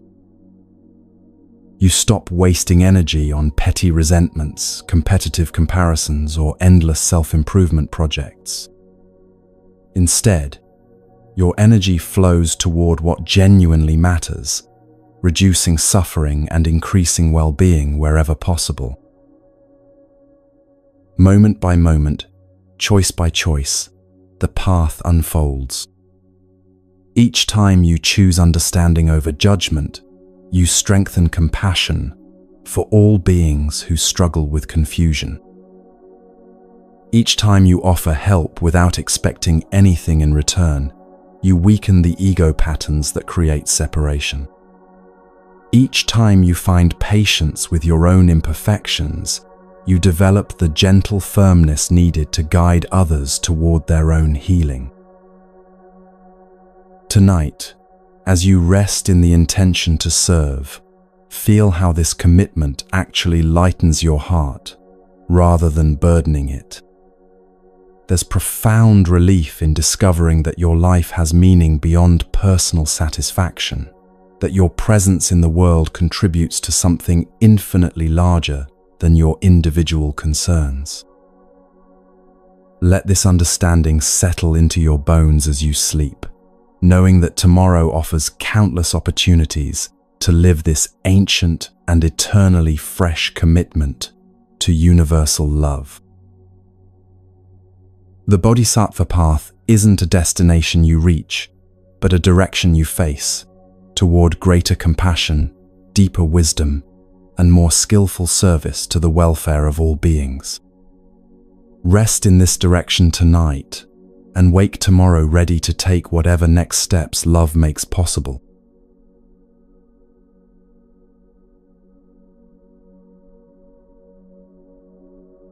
Close your eyes and imagine holding a single sheet of paper. Now try to remove the cloud from that paper. Impossible, isn't it? Without clouds, there would be no rain. Without rain, no trees could grow. Without trees, no paper could exist. The Vietnamese Zen master Thich Nhat Hanh used this simple example to point toward one of the most profound truths of existence, what he called interbeing. Interbeing means that nothing exists independently. Everything contains everything else. You cannot remove the sunshine from the paper because sunlight fed the trees that became the pulp. You cannot remove the logger, the mill worker, the truck driver, or even the logger's breakfast that gave him energy to cut the tree. That piece of paper contains the entire universe, not metaphorically but literally. Right now, as you listen to these words, you are breathing air that has circulated through countless lungs before yours. The oxygen entering your bloodstream may have been exhaled by a child playing in a park yesterday, a whale surfacing in the Pacific last month, or a tree growing in a forest you'll never see. Your outbreath will nourish plants that feed animals, that sustain ecosystems, that support communities across the globe. You are not separate from this vast breathing web. You are an intimate participant in it. A grandmother once told her anxious grandson, "You think you're alone, but look at your hand." She traced his palm with her finger. This hand was shaped by your father's genes and your mother's nutrition during pregnancy.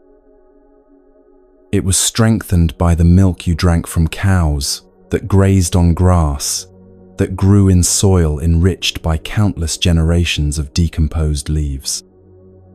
It learned to write with tools made by people whose names you'll never know. How can you be alone when your very existence depends on so many beings working together?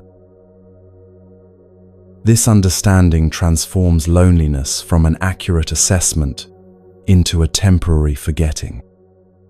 When you feel isolated, you're not seeing clearly the vast network of connections that support your existence every moment.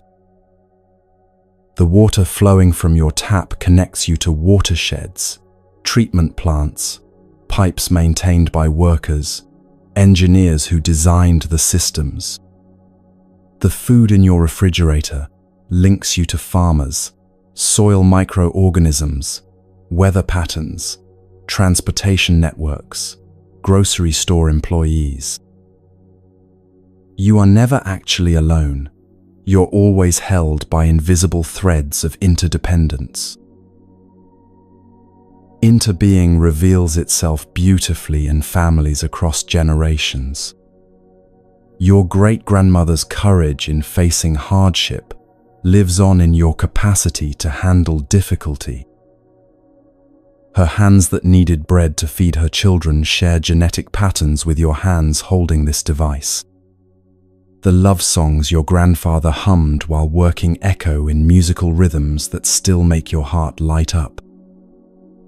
You carry forward not just DNA, but dreams, hopes, unfinished stories, and healing that your ancestors began but couldn't complete. This continuity flows both backward and forward in time.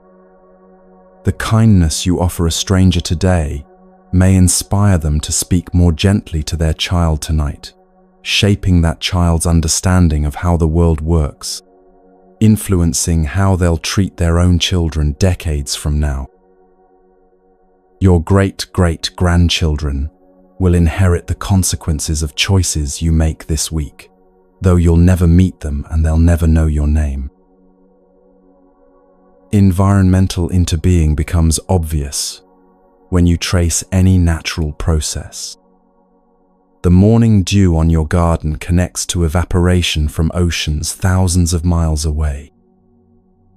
That water has flowed through rivers, nourished countless plants and animals, been drunk by dinosaurs and ancient humans, fallen as snow on mountain peaks, and will continue cycling through the biosphere long after your great-grandchildren are gone.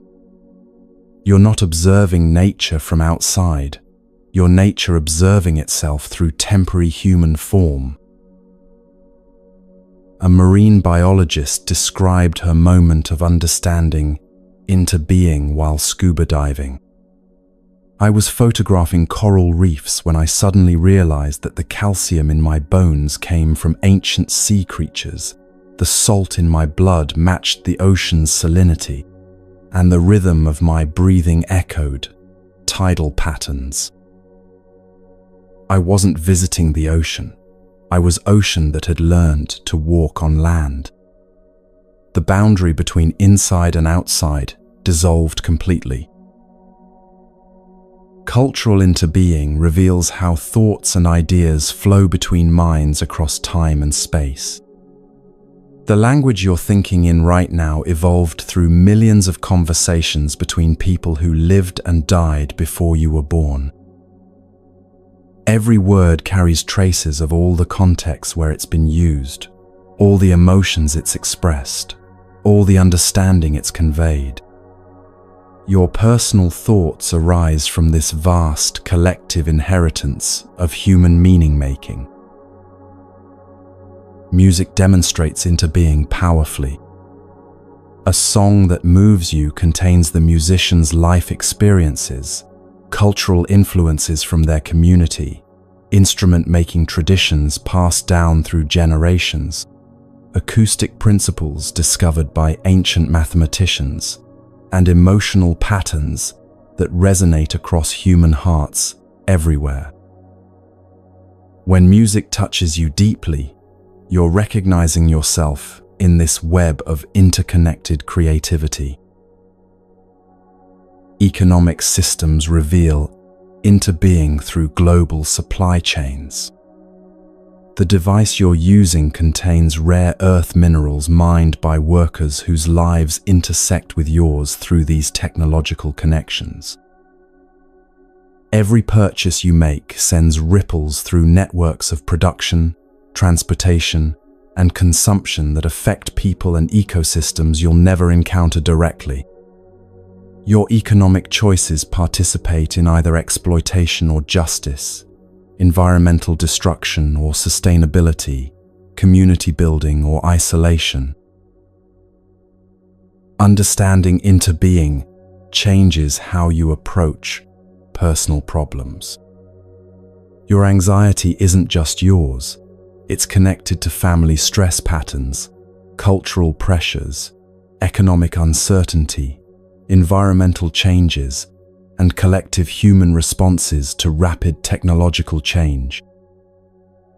This doesn't remove your responsibility for addressing anxiety, but it places your struggle in a larger context that reduces shame and blame. You're not defective. You're responding to complex conditions that affect millions of people. Healing happens through interbeing as well. When you develop greater emotional regulation, everyone in your family's system benefits. Children unconsciously mirror their parents' nervous system states, so your increased calm directly affects their sense of safety. Co-workers pick up on your reduced reactivity and become less defensive themselves. Your personal healing radiates outward in ways you'll never fully track, but that genuinely contribute to collective well-being. A therapist working with trauma survivors noticed this ripple effect in her practice. When one family member heals their relationship with anger, other family members often report feeling safer to express their own emotions. When someone breaks a pattern of addiction, their children gain permission to trust their own bodies and instincts. Individual healing is never just individual. It's always contributing to the healing of larger systems. Interbeing extends to relationships with ideas and beliefs. The thoughts you think most frequently don't just affect your mood, they influence the mental atmosphere of every space you enter. Chronic worry creates a field of anxiety that others unconsciously absorb. Habitual gratitude generates an environment where appreciation becomes more natural for everyone nearby. Your inner life is not private in the way you might imagine. It's constantly communicating with and influencing the consciousness around you. This understanding brings both tremendous responsibility and profound support. Responsibility, because you realize that everything you think, say, and do matters more than you might have imagined. Support, because you recognize that you're always receiving help from countless sources, seen and unseen, known and unknown. The very atoms in your body were forged in stellar furnaces billions of years ago. Ancient stars died so that you could exist. Grief takes on new meaning through interbeing. When someone you love dies, their physical form dissolves back into the elements from which it arose, but the love they gave, the wisdom they shared, the healing they accomplished continues, flowing through everyone their life touched. You carry them forward not just in memory, but in the actual changes their presence made in your consciousness. Death becomes transition rather than termination, a change of form rather than elimination of essence. Interbeing also reveals the futility of trying to save yourself while abandoning others. Your well-being and everyone else's are so intimately connected that genuine self-care naturally becomes care for the whole. You can't find lasting peace while ignoring others' suffering, because their pain and your peace arise from the same interconnected conditions. This isn't moral obligation, but practical wisdom. You're all breathing the same air, sharing the same planet, participating in the same web of existence. Children understand interbeing intuitively before adults teach them to see themselves as separate. A young child naturally shares food, includes others in play, and feels upset when anyone is hurt. This isn't naive idealism, but accurate perception of how things actually work. Adults often call this growing out of such childish behavior, but Buddhist wisdom suggests growing back into the clear, seeing that recognizes fundamental interconnection. Prayer and meditation become different when understood through interbeing. You're not sending thoughts to some distant deity or trying to fix yourself in isolation. You're participating in the vast field of consciousness that connects all beings, adding your intention for healing and peace to the collective pool of wisdom and compassion. Your inner peace becomes a gift to the whole, just as others' spiritual practice supports your own journey without your conscious awareness. Technology creates new forms of interbeing in modern life. Information flows instantly across continents, allowing real-time connection between minds that might never meet physically. Global communication networks mirror the neural networks in your brain and the mycelial networks connecting forest root systems. The same patterns of interconnection express themselves at every scale, from cellular to cosmic. A programmer working on artificial intelligence systems had a profound realization about interbeing. I was designing neural networks when I suddenly understood that my own thoughts emerge from billions of interconnected neurons, just like collective intelligence emerges from billions of interconnected humans. Individual consciousness and collective consciousness aren't separate phenomena. They're the same process operating at different scales. My personal awareness is humanity thinking through one particular node in the network. Seasonal changes demonstrate interbeing through natural cycles. The leaves falling outside your window will decompose into soil that feeds next spring's growth. Nothing is wasted. Nothing is truly lost. Everything transforms into something else within the vast recycling system of existence. Your own life participates in cycles much larger than your individual biography, contributing to processes that began before you were born and will continue after your death. This perspective brings tremendous peace to questions about life's meaning and purpose. You don't have to justify your existence or earn your place in the world. You're already an integral part of the universe's creative unfolding, as essential as every star, every tree, every grain of sand. Your presence changes everything simply by being present, just as removing any single thread would alter the entire fabric. Tonight, as you rest in this understanding, feel how held you are by the vast web of existence. The bed supporting your body connects you to trees that grew in forests, to workers who harvested and milled them, to the earth that nourished their growth. The air you breathe connects you to every other breathing being on the planet.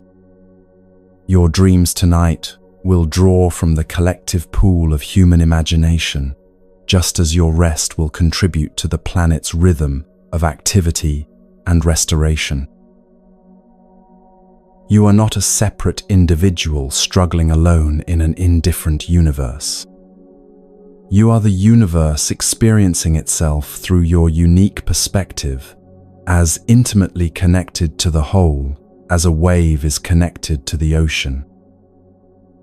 Rest in this belonging, and let it remind you of what you've always known but sometimes forget, that love is not something you have to earn but something you are, woven into the very fabric of existence itself.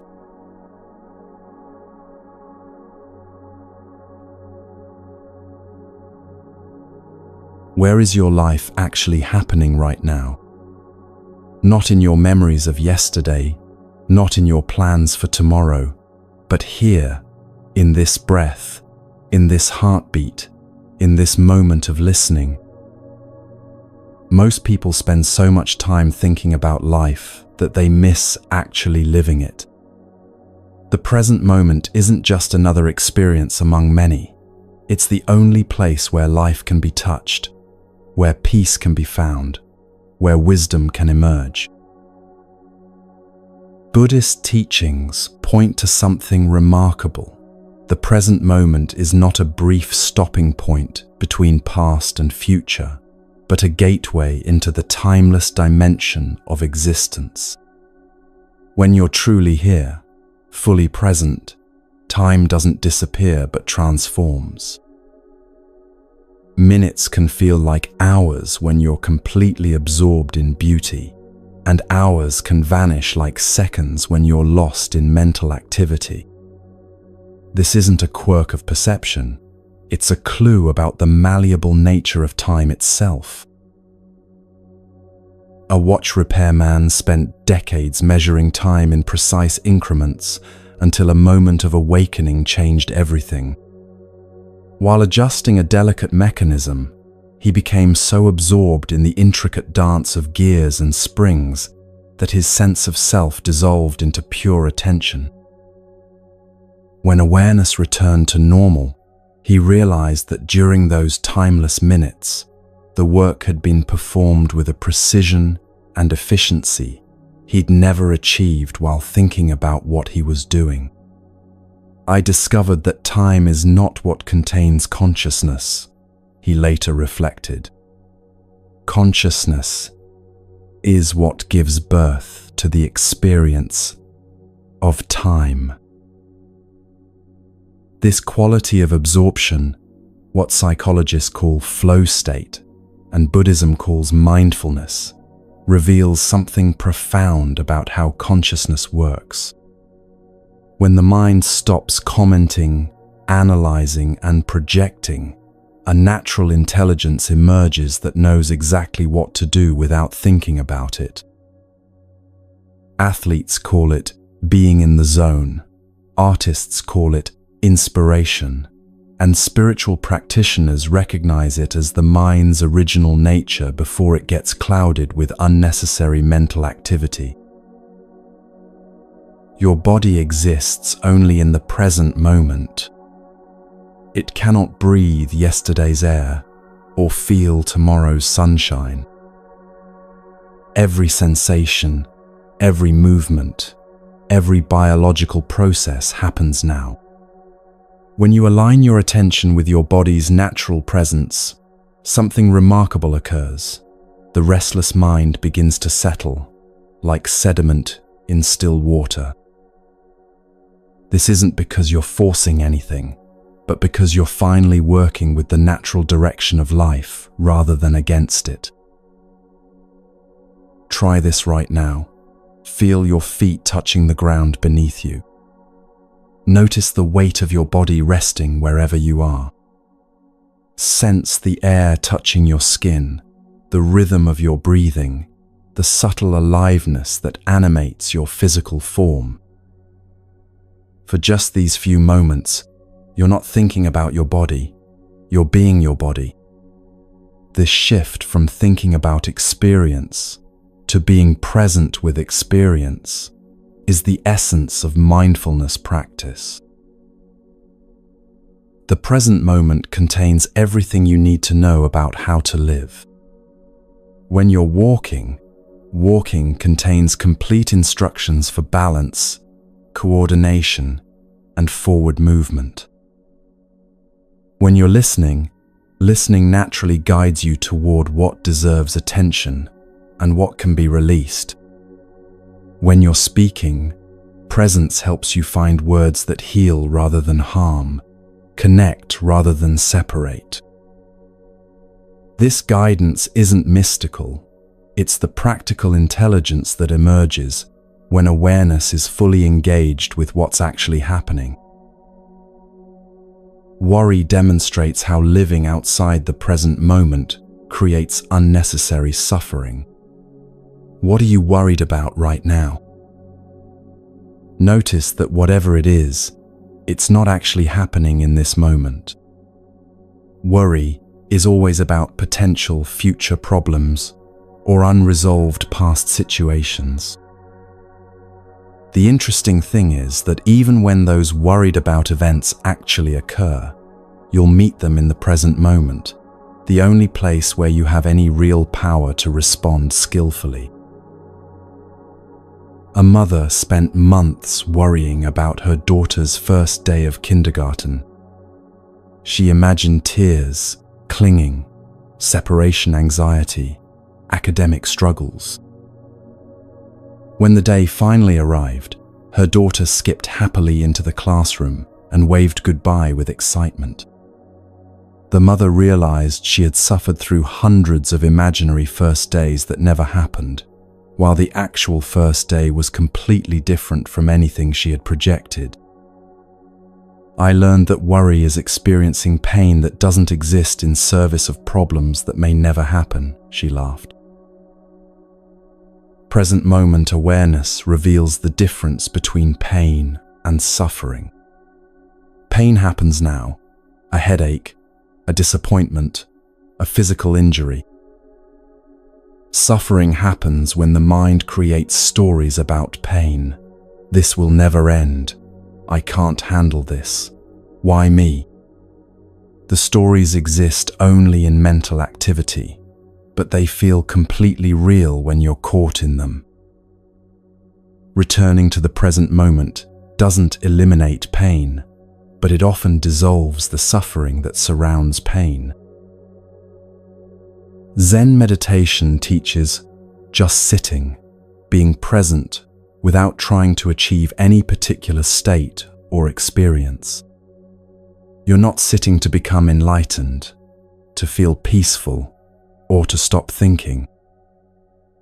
You're sitting to practice being completely where you are without wanting to be somewhere else. This sounds simple, but it challenges every habit of the restless mind that always wants to be doing something, going somewhere, becoming someone different.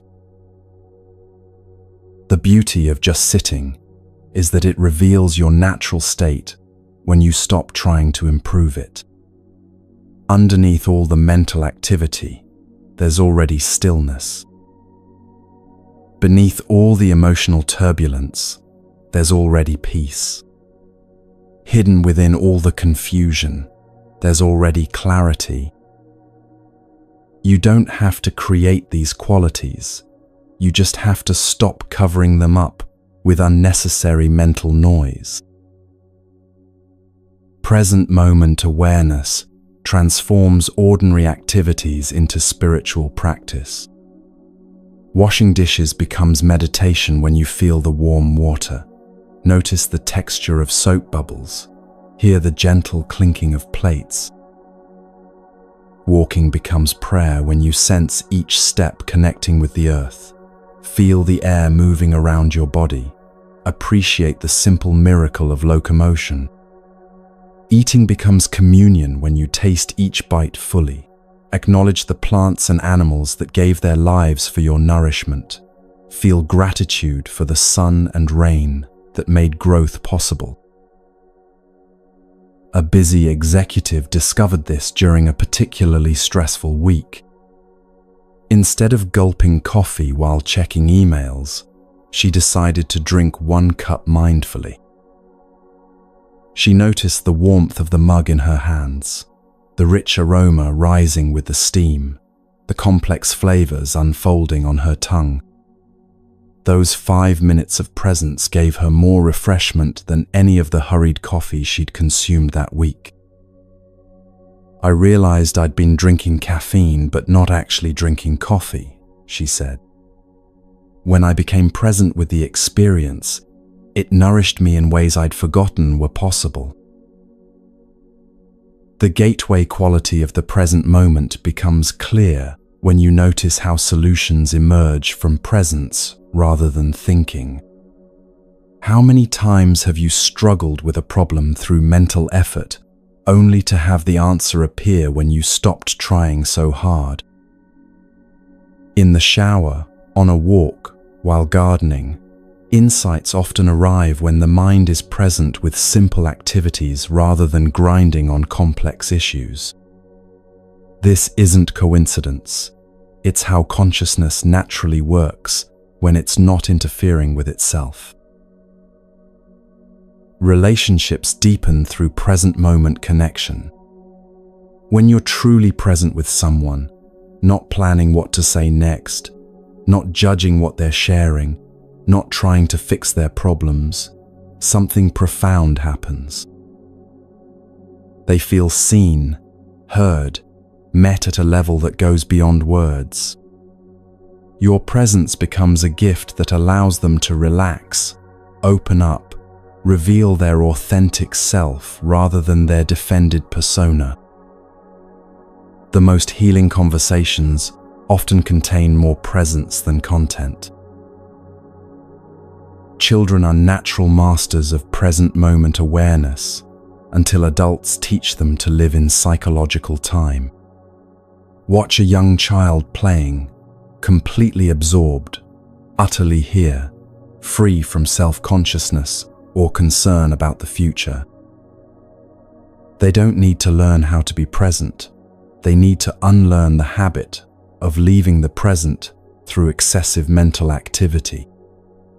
This is why Jesus pointed to children as examples of the kingdom of heaven, not because they're innocent, but because they naturally inhabit the timeless dimension where peace is always available. The present moment is also where creativity lives. Artists, musicians, writers, and inventors consistently report that their best work emerges when they get out of their own way and allow something larger to work through them. This something larger isn't mysterious. It's the natural intelligence that flows when personal will aligns with present moment awareness. Creative blocks usually dissolve when you stop trying to force inspiration and start being present with whatever wants to emerge. Death brings ultimate teaching about the present moment. People who've had near-death experiences often report that their entire life review happened outside of linear time, with every moment experienced simultaneously in an eternal now. Those facing terminal illness frequently discover that the present moment becomes more vivid, more precious, more sufficient than ever before. Paradoxically, approaching the end of time reveals the timeless dimension that was always available but usually overlooked. This doesn't mean you stop planning or learning from the past. Practical thinking has its place and purpose. The invitation is to use thinking as a tool, rather than being used by it, to plan and remember from a foundation of presence, rather than getting lost in mental time travel. When your home base is the present moment, you can visit past and future without being exiled from the aliveness that only exists now. Buddhist practice teaches that enlightenment is not a future achievement, but a present recognition. What you're seeking is not hidden in some distant tomorrow, but available in this very instant. The peace you long for, the love you crave, the wisdom you pursue, these are not goals to attain, but qualities to recognize as already present when you stop looking elsewhere for them. Tonight, as you prepare for sleep, experiment with releasing any agenda about how you should feel or what should happen. Simply be present with whatever is here: tired body, busy mind, emotional residue from the day. Don't try to change anything. Just practice being with what is without resistance or commentary. This quality of accepting presence is what allows natural healing and restoration to occur. The present moment is not a place you arrive at, but a recognition of where you already are.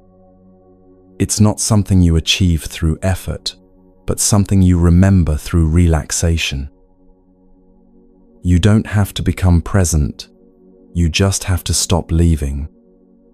And in that simple stopping, that gentle return, you discover what has been waiting for you all along, the timeless awareness that is your deepest nature, the gateway that opens whenever you're willing to walk through it.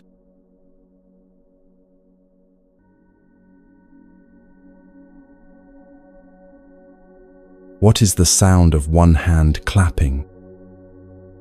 Your mind probably just tried to solve that question, didn't it? Maybe you imagined air moving through fingers, or thought about whether one hand could create sound at all. This is exactly what Zen koans are designed to reveal, how automatically the mind rushes to figure things out, even when figuring out isn't what's being asked for. Zen koans are not riddles waiting to be solved, or puzzles with clever answers hidden inside them. They're more like spiritual dynamite, designed to blow apart the conceptual frameworks that keep you trapped in mental loops. For over 1,000 years, these paradoxical questions and impossible statements have been used to exhaust the thinking mind so completely that something deeper can finally emerge. A student once came to Master Joshu and asked, "Does a dog have Buddha nature?" Joshu replied simply, "Mu," which means no or nothing.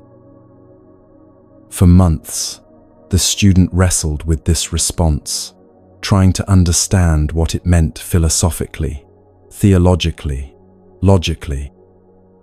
The harder he thought, the more confused he became. Finally, in exhaustion, he stopped trying to understand and simply sat with the koan until something shifted, not in his thinking, but in his entire way of experiencing reality. This is how koans work. They create a kind of spiritual crisis that can only be resolved by letting go of the need to resolve it. They point toward direct experience rather than conceptual understanding. Like a finger pointing at the moon, the koan itself isn't the destination. It's a tool for directing attention toward what cannot be grasped by thought alone. Consider this famous koan, "Show me your original face before your parents were born." The logical mind immediately protests. How can you have a face before you existed? But the koan isn't asking for biological information or metaphysical speculation. It's pointing toward the awareness that's reading these words right now, the consciousness that was never born and will never die, that doesn't depend on your personal history for its existence. This awareness has no features, no characteristics, no beginning or end. It's like space itself, always present, never findable as an object. Right now, as you listen to these words, something is aware of the listening. What is that something? Can you locate it? Can you describe it?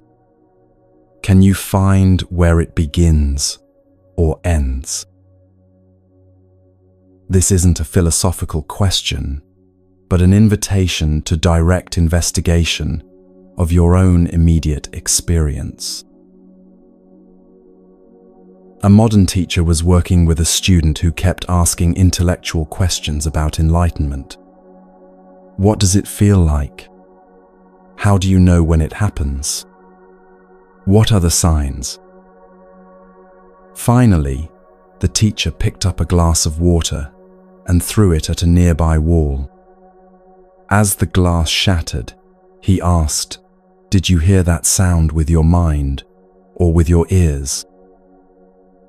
The student paused, realizing that hearing happened immediately, directly, without any mental process involved. "That's how enlightenment works," the teacher said gently. "Not through thinking about it, but through direct contact with reality. Koans reveal how much energy we waste trying to understand life instead of living it. You don't need to understand breathing to breathe, walking to walk, or loving to love. These activities happen through direct engagement, not conceptual analysis. Similarly, peace, wisdom, and freedom aren't problems to be solved, but realities to be recognized through immediate experience. The Koan tradition emerged from a profound insight. Intellectual understanding often becomes an obstacle to genuine realization. Students would study Buddhist philosophy for years, memorizing texts and debating concepts, while missing the simple truth that was always present. Zen masters began using these impossible questions to short-circuit the analytical mind and point directly toward what lies beyond all concepts. Two hands clap, and there is a sound. What is the sound of one hand? This classic koan by Master Hakuin isn't asking for acoustic analysis. It's pointing toward the ground of being from which all dualities arise, the source that exists before one and two, before sound and silence, before question and answer. When you stop trying to solve it and start being present with the mystery it represents, something remarkable happens. The koan begins to solve you.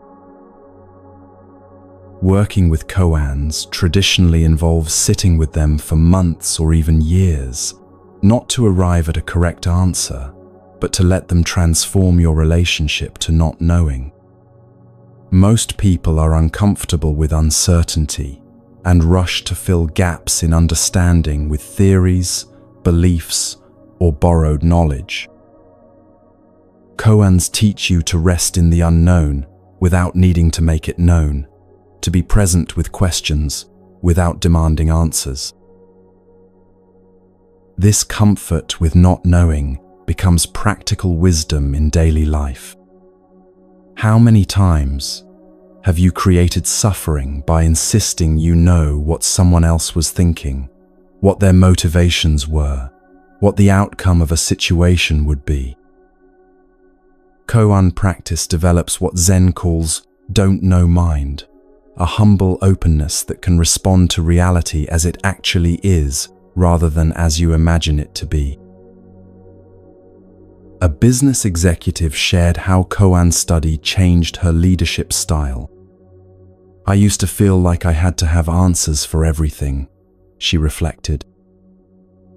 Employees would bring me problems, and I'd immediately start generating solutions without really listening to what they were telling me. After working with koans, I learned to sit with not knowing long enough for better questions to emerge. Paradoxically, becoming comfortable with uncertainty made me a much more effective problem solver. The most famous koan dialogue involves a student asking Master Joshu, "What is the meaning of Bodhidharma coming from the West?" This was asking about the essential point of Zen teaching, the fundamental truth that Buddhism brought from India to China. Joshu's reply was startling. The oak tree in the garden. Not a philosophical explanation, not a mystical revelation, but a simple pointing toward the immediate reality right in front of them. This response illustrates Zen's radical ordinariness. The profound truth you're seeking isn't hidden in esoteric knowledge or special experiences. It's present in the tree outside your window, the breath moving through your lungs, the awareness that's listening to these words right now. Enlightenment isn't about becoming someone special. It's about recognizing the extraordinariness of what you already are. Working with koans also reveals the difference between intellectual knowing and embodied understanding. You might read that all beings have Buddha, nature, and think you understand it conceptually. But when a koan finally breaks through your mental defenses, you don't just think about Buddha nature, you recognize it directly, immediately, without the mediation of thought. This shift from knowing about something to being something is what Zen calls realization. Modern life creates its own koans without formal practice. How do I find work that feels meaningful while paying my bills? How do I love fully while accepting that everything changes? How do I care deeply about the world's problems without being overwhelmed by them? These aren't problems to be solved through analysis, but paradoxes to be lived with wisdom and grace. The traditional method of working with koans involves bringing them to a qualified teacher who can recognize when you're offering intellectual answers versus authentic realization. The teacher might reject dozens of responses, not because they're wrong, but because they come from the head rather than the heart, from thinking rather than direct seeing. This process can be frustrating for students accustomed to being rewarded for clever thinking, but it serves a crucial purpose. It teaches you to trust direct experience over mental concepts. A koan that particularly challenges Western minds is, "What is Buddha?" One master answered, 3 pounds of flax. Another said, "A dried shit stick." These responses shock people expecting to hear about compassion, wisdom, or transcendence. But they point to something revolutionary. The sacred isn't separate from the ordinary. Buddha nature isn't something you attain through spiritual achievement. It's what you are right now, as ordinary and immediate as 3 pounds of flax. This ordinariness of awakening becomes clear when you stop searching for extraordinary experiences and start paying attention to what's already here. The taste of water when you're thirsty, the feeling of warm sunlight on your skin, the simple pleasure of breathing freely. These aren't consolation prizes for missing some greater spiritual experience. They are the spiritual experience, recognized directly without the filter of spiritual concepts. Koans also work by creating what psychologists call cognitive dissonance, a state of mental tension that arises when you encounter information that doesn't fit your existing frameworks. Your mind tries various strategies to resolve this tension: analysis, comparison to similar problems, searching for hidden meanings. When all these strategies fail, something beautiful can happen. The mind gives up trying to control the experience and allows reality to reveal itself directly. This surrender is not defeat, but liberation. Like a clenched fist that finally opens to receive a gift, the mind that stops grasping can finally perceive what was always present. The peace you were seeking through thinking is discovered in the absence of compulsive thinking. The truth you were pursuing through concepts is recognized as prior to all concepts. Some koans work through negation, stripping away false identifications until only pure awareness remains. Nansen's cat tells of a master who threatened to kill a cat unless his students could say something to save it. When no one responded adequately, he carried out his threat. Later, when told this story, another master simply placed his sandals on his head and walked away. This bizarre response pointed beyond conventional thinking towards spontaneous, unconditioned action, arising from direct insight. The power of koans lies not in their content, but in their effect on consciousness. They're designed to create what Zen calls great doubt, not skepticism about spiritual truth, but profound questioning of everything you think you know about reality. This doubt isn't destructive, but constructive, clearing away assumptions and preconceptions that obscure direct perception. Working with koans in daily life doesn't require formal study with a teacher, though that's certainly valuable. You can begin by simply noticing when your mind rushes to explain or analyze experience instead of being present with it. When you feel anger, instead of immediately trying to understand why you're angry, can you simply be present with the energy of anger itself? When beauty strikes you, instead of trying to capture or explain it, can you rest in the wordless recognition of beauty? This shift from explaining experience to being present with experience is the heart of koan practice. It's also the gateway to what Zen calls direct transmission, the immediate recognition of truth that doesn't depend on words, concepts, or gradual understanding. This transmission can happen in an instant, though it often requires years of preparation to receive it. Tonight, as you prepare for sleep, consider resting with this simple koan. Who is the one who sleeps? Don't try to answer it intellectually, but let it work on you as consciousness transitions from waking to sleeping. Notice that something remains aware even as thoughts fade, dreams begin, and normal identity dissolves. What is that something? Who is the one who dreams? Who is the one who wakes? Let these questions rest in the background of awareness without demanding answers, like seeds planted in fertile soil that will sprout in their own time. The mystery they point toward is not something to be solved, but something to be lived, not something to understand, but something to be. Rest in this living mystery and let it teach you what thinking never could, the direct, immediate, wordless recognition of what you've always been beneath all the concepts and stories about who you think you are.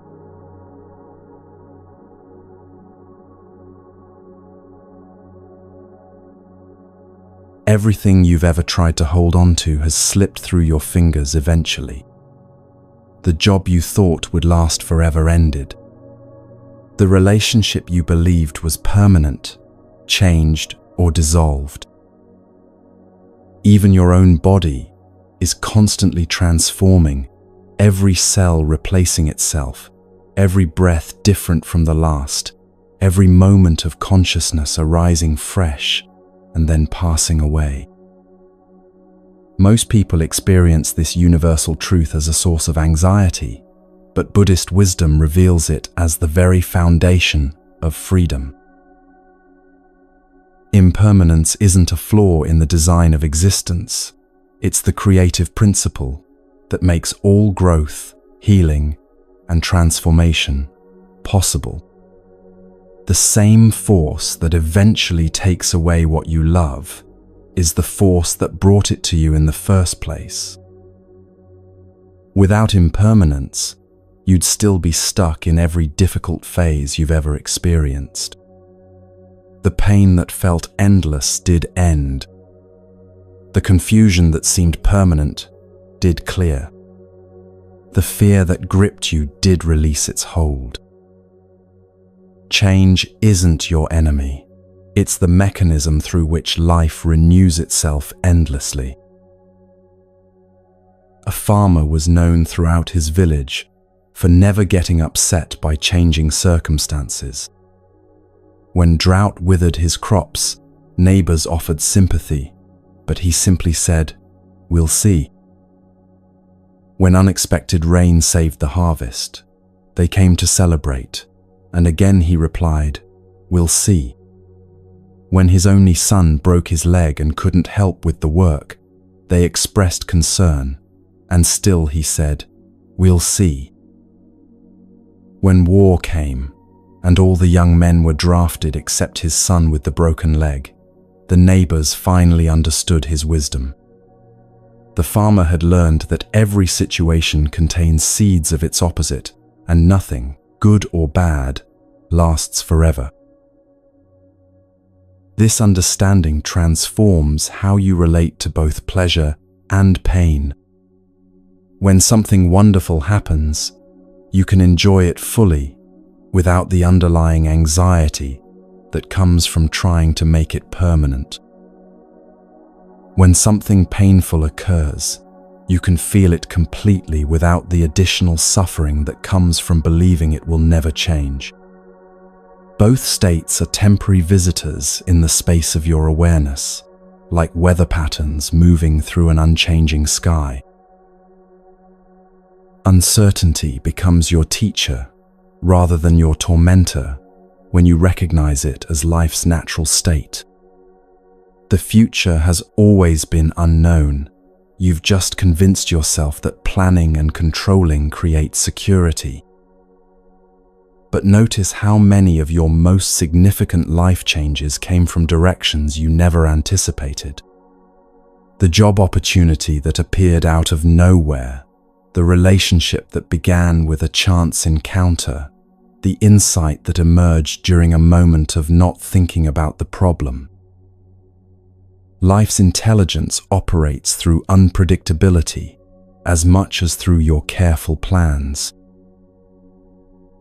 A woman spent years trying to get pregnant, meticulously tracking cycles, timing everything perfectly, growing increasingly frustrated with each passing month. Finally, exhausted from the effort, she and her husband decided to take a break from trying and went on a spontaneous vacation. 3 weeks later, she discovered she was pregnant. I learned that some of life's most precious gifts come when we stop grasping so tightly, she reflected. Sometimes the very effort to control outcomes prevents the natural unfolding that we're trying to force. Buddhist teachings describe what they call beginner's mind, approaching each situation with fresh eyes, free from the burden of thinking you already know how things should go. This attitude doesn't make you passive or unprepared. It makes you responsive rather than reactive. Instead of forcing new experiences into old categories, you can meet them with curiosity and openness. Instead of defending against change, you can explore what it might be offering. Children naturally embody this beginner's mind until adults teach them to prefer certainty over wonder. Watch a young child encountering something new, their eyes wide with curiosity, their whole being alert and receptive. They don't need to understand something before engaging with it. They don't require guarantees about outcomes before investing their attention. This quality of open-hearted exploration is what Buddhist practice aims to restore in adults who've forgotten how to not know gracefully. The anxiety you feel about uncertain situations often comes not from the situation itself, but from your thoughts about the situation. Right now, in this moment, are you actually in danger? Or are you safe, breathing, held by the earth beneath you, worried about possibilities that exist only in imagination? Most anxiety lives in the gap between present reality and future projections. When you return attention to what's actually happening now, much of the fear dissolves, because the present moment is usually much more manageable than the stories you tell about it. Impermanence applies to your thoughts and emotions just as much as to external circumstances. That overwhelming sadness you're feeling right now, it arose from somewhere, peaked at some point, and is already beginning to transform. The anger that felt so justified and permanent an hour ago, where is it now? Even your sense of identity is more fluid than you might imagine. The you who was 5 years old, the you who graduated from school, the you who made that big mistake, where are these previous versions of yourself now? This recognition can be initially unsettling because we're taught to think of ourselves as consistent, solid entities moving through time. But it's actually profoundly liberating because it means you're not trapped by any past version of yourself. The person who made that embarrassing mistake, who failed at that important goal, who hurt someone they loved, that person was real, but they're not who you are now. Every moment offers the possibility of beginning again, of responding differently, of discovering capacities you didn't know you had.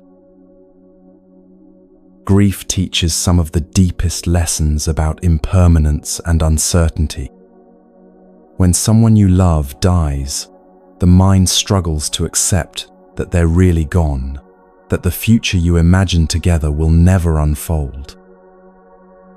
Yet within this ultimate impermanence, something remarkable often emerges, a deeper appreciation for the time you did have, a recognition of love that transcends physical presence, an understanding that connection itself doesn't depend on permanence. A hospice nurse shared her observations about how people facing death relate to uncertainty. Those who fight against the unknown often suffer more than those who become curious about it. The patients who ask, "What will dying be like?" with genuine openness seem to move through the process with more peace than those who demand guarantees about timing and outcomes. Somehow, embracing the mystery creates space for grace to enter. Seasonal changes offer beautiful teachings about working with impermanence rather than against it. Trees don't resist autumn by trying to hold onto their leaves. They release what's no longer needed, drawing energy inward to prepare for winter's dormancy and spring's eventual renewal. Animals migrate, hibernate, or adapt their behavior to changing conditions without complaint. Only humans exhaust themselves trying to make summer last forever, or demanding that winter end before its time. Learning to live in harmony with natural cycles can transform your relationship with personal transitions. There are seasons in your life when it's time to grow and expand, and seasons when it's time to rest and consolidate. Periods of activity and periods of dormancy, times of gathering and times of release. Fighting against your natural rhythms creates unnecessary friction, while honoring them allows changes to unfold with more grace and less resistance. Meditation practice offers direct training in embracing impermanence. As you sit quietly, thoughts arise and pass away like clouds in an empty sky. Emotions emerge, intensify, and dissolve without your intervention. Physical sensations appear, shift, and disappear. Nothing stays the same for more than a few moments, yet the awareness that observes all this change remains stable and unaffected. This recognition gradually builds trust that you can weather any storm because your essential nature is not threatened by temporary weather patterns. The practice doesn't aim to stop change or achieve some permanent state of peace. Instead, it teaches you to rest in the unchanging awareness that witnesses all change. Like learning to swim, the goal isn't to make the water stop moving, but to discover your natural buoyancy within the movement.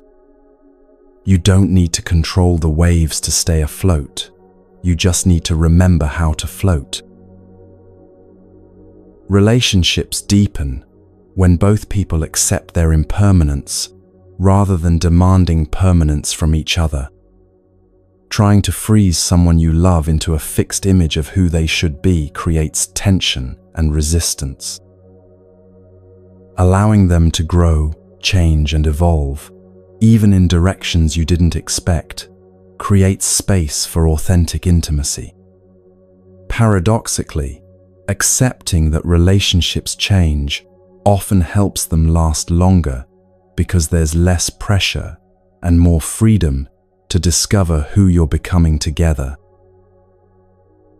Financial security, career success, social status, these forms of conventional security are all subject to impermanence.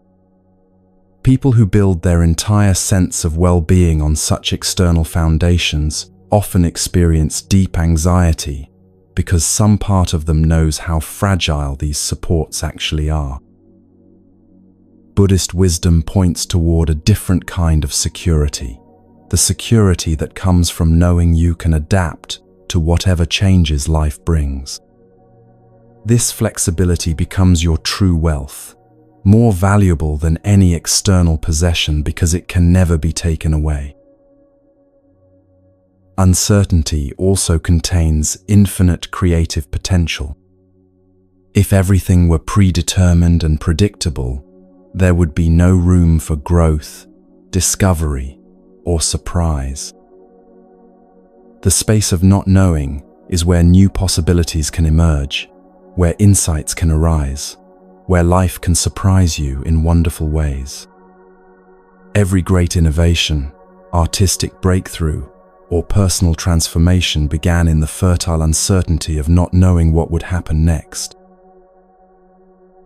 A scientist who made groundbreaking discoveries late in her career reflected on her relationship with uncertainty.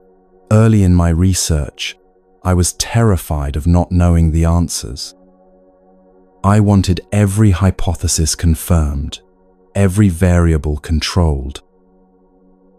But my most significant findings came when I became comfortable with genuine mystery, when I could ask questions without needing immediate answers.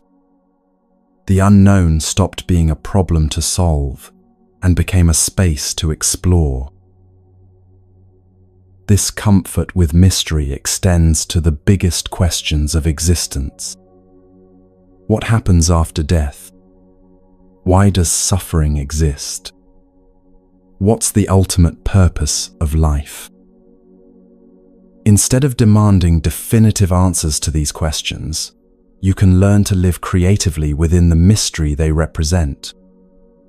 The not knowing becomes part of the adventure rather than an obstacle to enjoying the journey. Tonight, as you prepare for sleep, consider what you might be trying to hold on to that's ready to be released. What uncertainty are you fighting that might actually be trying to teach you something? What change are you resisting that might be life's way of creating space for something new to emerge? Rest in the knowledge that the same impermanence that eventually takes everything away is also what brought you every joy, every learning, every moment of beauty you've ever experienced. Let your sleep itself become practice in letting go, releasing the day's concerns, the need to control tomorrow's outcomes, the demand that life conform to your expectations.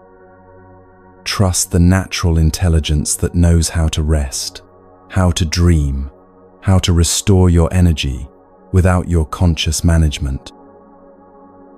This same intelligence that guides your sleep is what you can learn to trust in all of life's transitions. You are not a solid thing trying to survive in a world of change. You are change itself, temporarily expressing as human form, dancing with the eternal rhythm of arising and passing away. Rest in this dance tonight, and wake tomorrow more willing to move with life's natural flow rather than against it.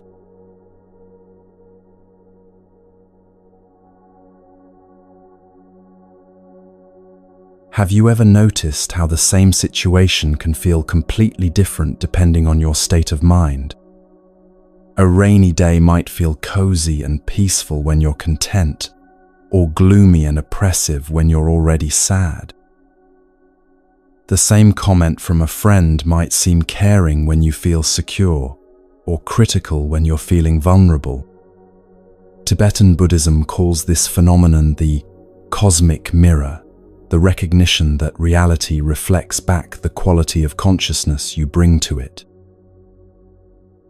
This isn't the popular idea that you create your reality through positive thinking, or that bad things happen because of negative thoughts. The cosmic mirror is much more subtle and practical than that. It points to how your inner state colors your perception of everything you encounter, and how that perception then shapes your response, which in turn influences what happens next. You're not controlling external events, but you're always participating in their meaning through the quality of awareness you bring to them. Imagine looking into a physical mirror while frowning. The mirror doesn't cause your frown, but it reflects it back to you perfectly. If you want to see a smile in the mirror, you don't try to change the reflection, you change your expression. The cosmic mirror works similarly.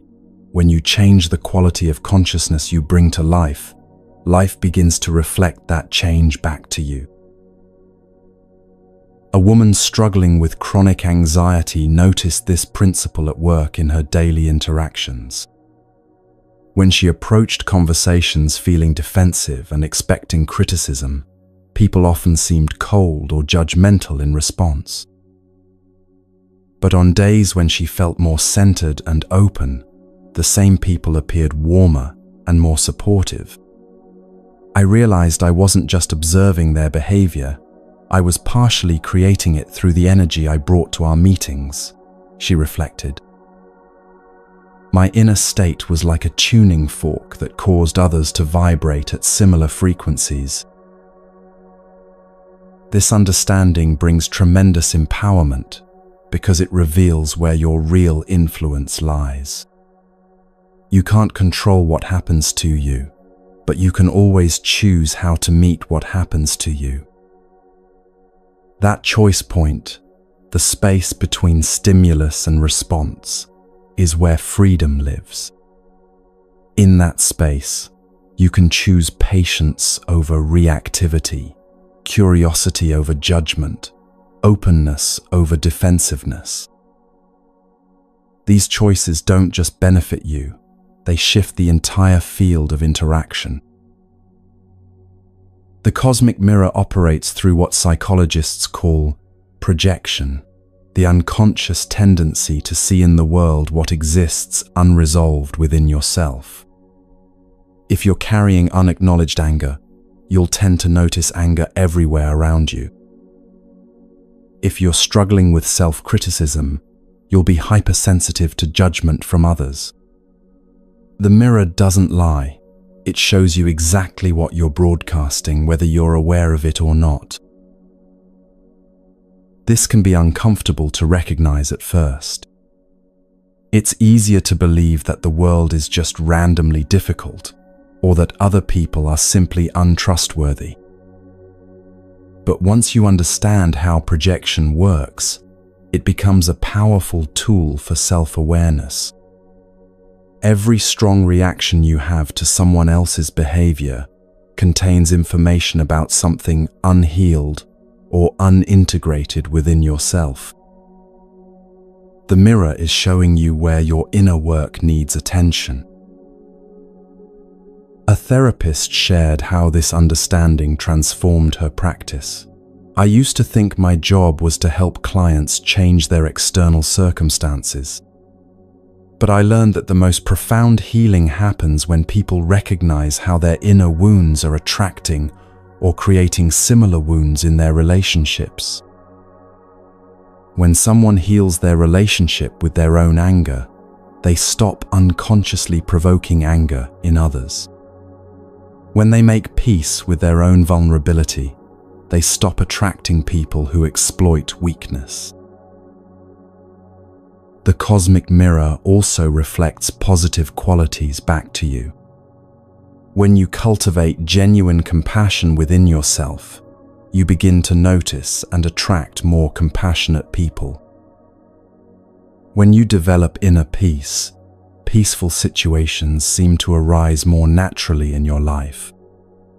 This isn't magic, it's the natural result of becoming a vibrational match for what you've developed internally.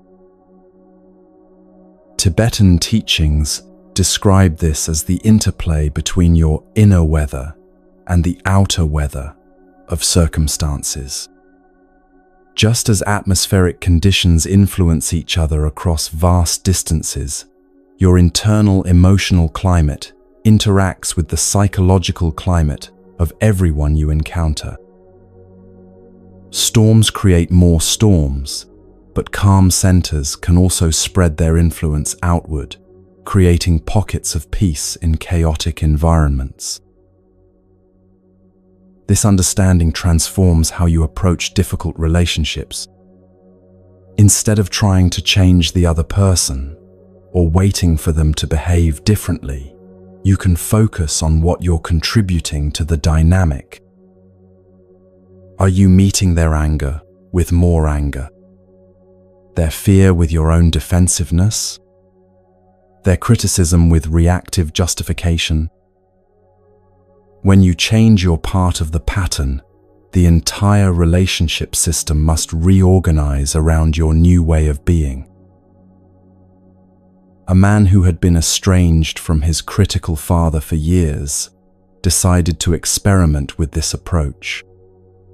Instead of bracing for judgment during their conversations, he practiced staying open and curious about his father's perspective.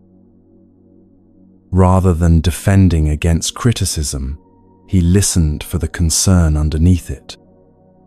Gradually, his father's tone began to soften, and their relationship developed a warmth that had been missing for decades. I realized that my defensiveness had been creating exactly the kind of distance I was complaining about, he said. The cosmic mirror operates in your relationship with yourself as well.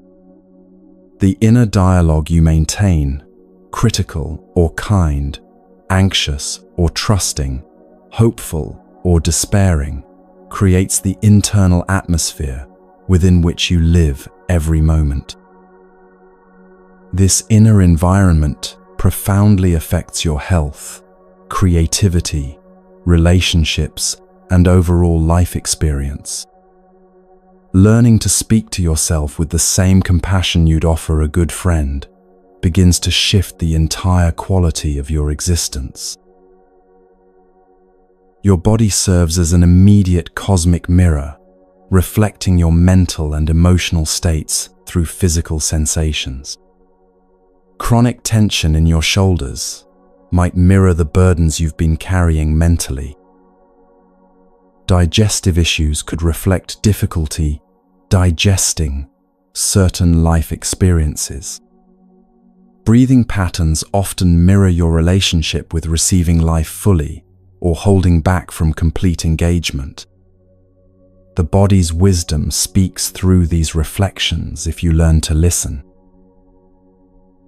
Environmental reflections reveal the cosmic mirror at work as well. People who feel chaotic internally often live in cluttered, disorganized spaces. Those struggling with emotional constipation may find their living situations becoming stagnant or stuck. Conversely, creating order in your external environment often supports greater clarity and peace internally. The boundary between inner and outer proves more permeable than it first appears. Financial patterns frequently mirror underlying beliefs about worthiness, security, and abundance. Someone who constantly worries about scarcity may unconsciously make choices that create more financial instability. Those who feel undeserving of good things might sabotage opportunities when they arise.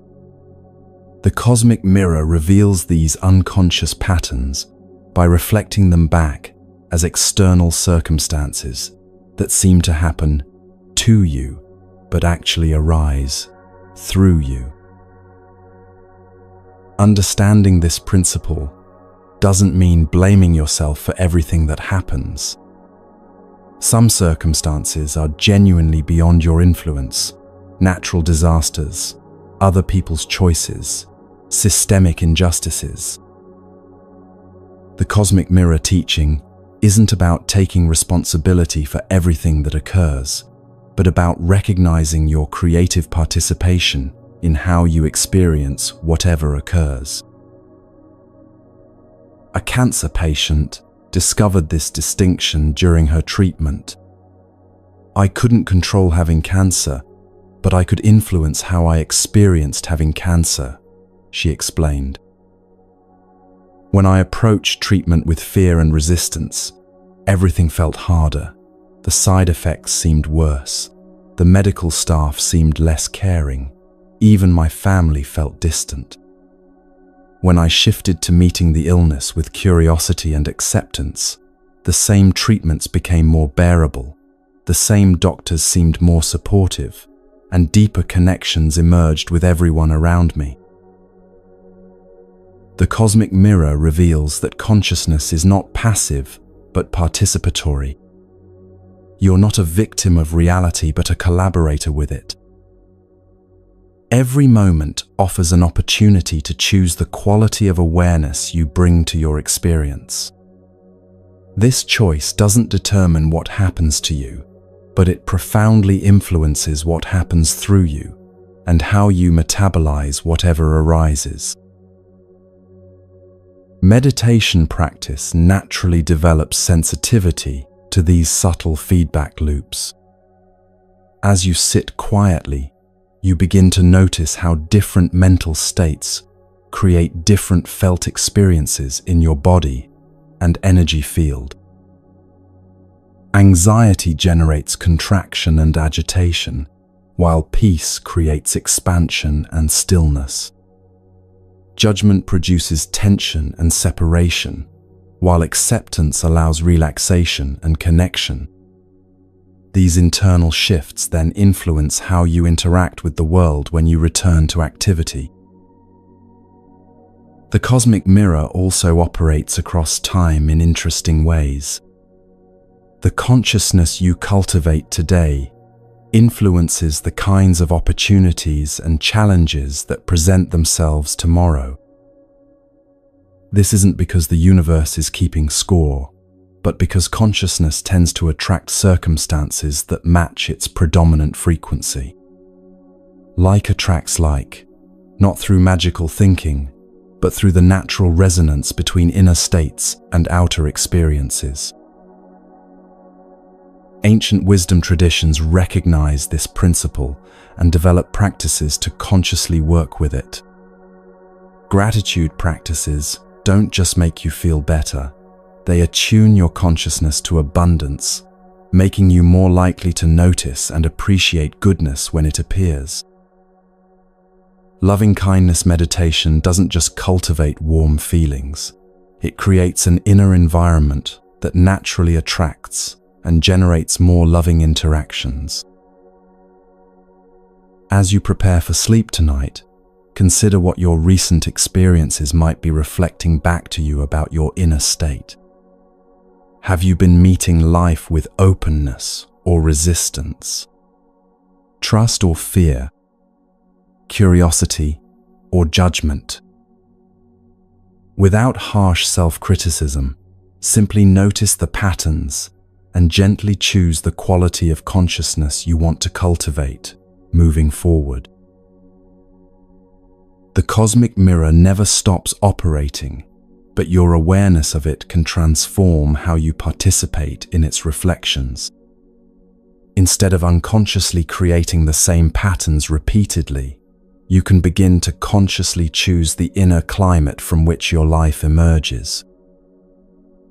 This is true spiritual power, not the ability to control external circumstances, but the wisdom to participate consciously in their co-creation through the quality of presence you bring to each moment. Rest in this understanding tonight, knowing that the peace you cultivate within yourself becomes a gift to everyone you'll encounter tomorrow. The cosmic mirror ensures that nothing you develop internally is ever wasted. It all becomes part of the healing and awakening of the world.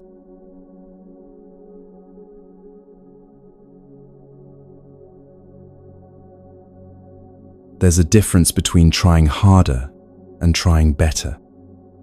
Most people exhaust themselves pushing against life like swimmers fighting a riptide, when what they need is the wisdom to move with the current while gradually angling towards shore.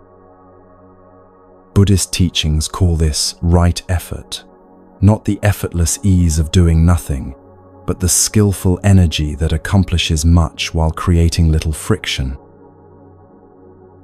Right effort isn't about forcing outcomes through willpower or grinding through obstacles with determination alone.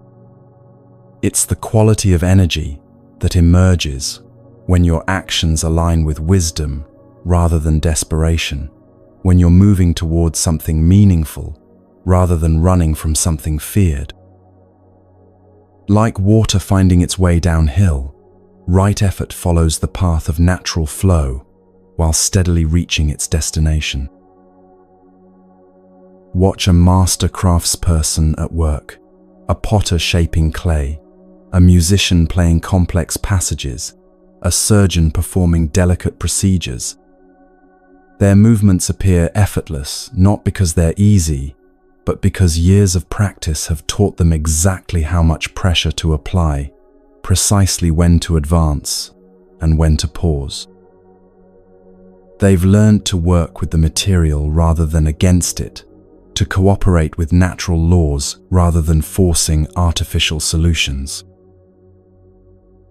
A young martial artist was frustrated by his lack of progress, despite training harder than anyone else in the dojo. His teacher watched him practice and noticed the tension in his shoulders, the forced aggression in his movements, the way he fought against his own body. "You're using the effort of conflict," the teacher observed gently. "Try the effort of dance instead."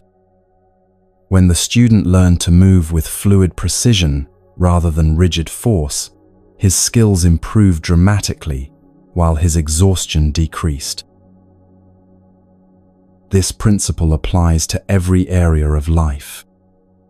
Relationships flourish under the right effort of patient attention, rather than the forced effort of trying to change someone. Creative projects develop organically through consistent, gentle engagement, rather than sporadic bursts of intense pressure. Even healing happens more readily when you support your body's natural recovery processes, rather than demanding immediate results through aggressive interventions. Right effort includes knowing when to act and when to rest. Modern culture often equates productivity with constant motion, but wisdom recognizes that sustainable achievement requires rhythms of activity and restoration. Trees don't apologize for their dormant winter months. They understand that periods of apparent inactivity are essential for spring's eventual flowering. Your own energy follows similar cycles when you learn to honor them rather than override them. The Buddhist path describes 4 aspects of right effort: preventing harmful states that haven't arisen, abandoning harmful states that have arisen, cultivating beneficial states that haven't yet developed, and maintaining beneficial states. that are already present.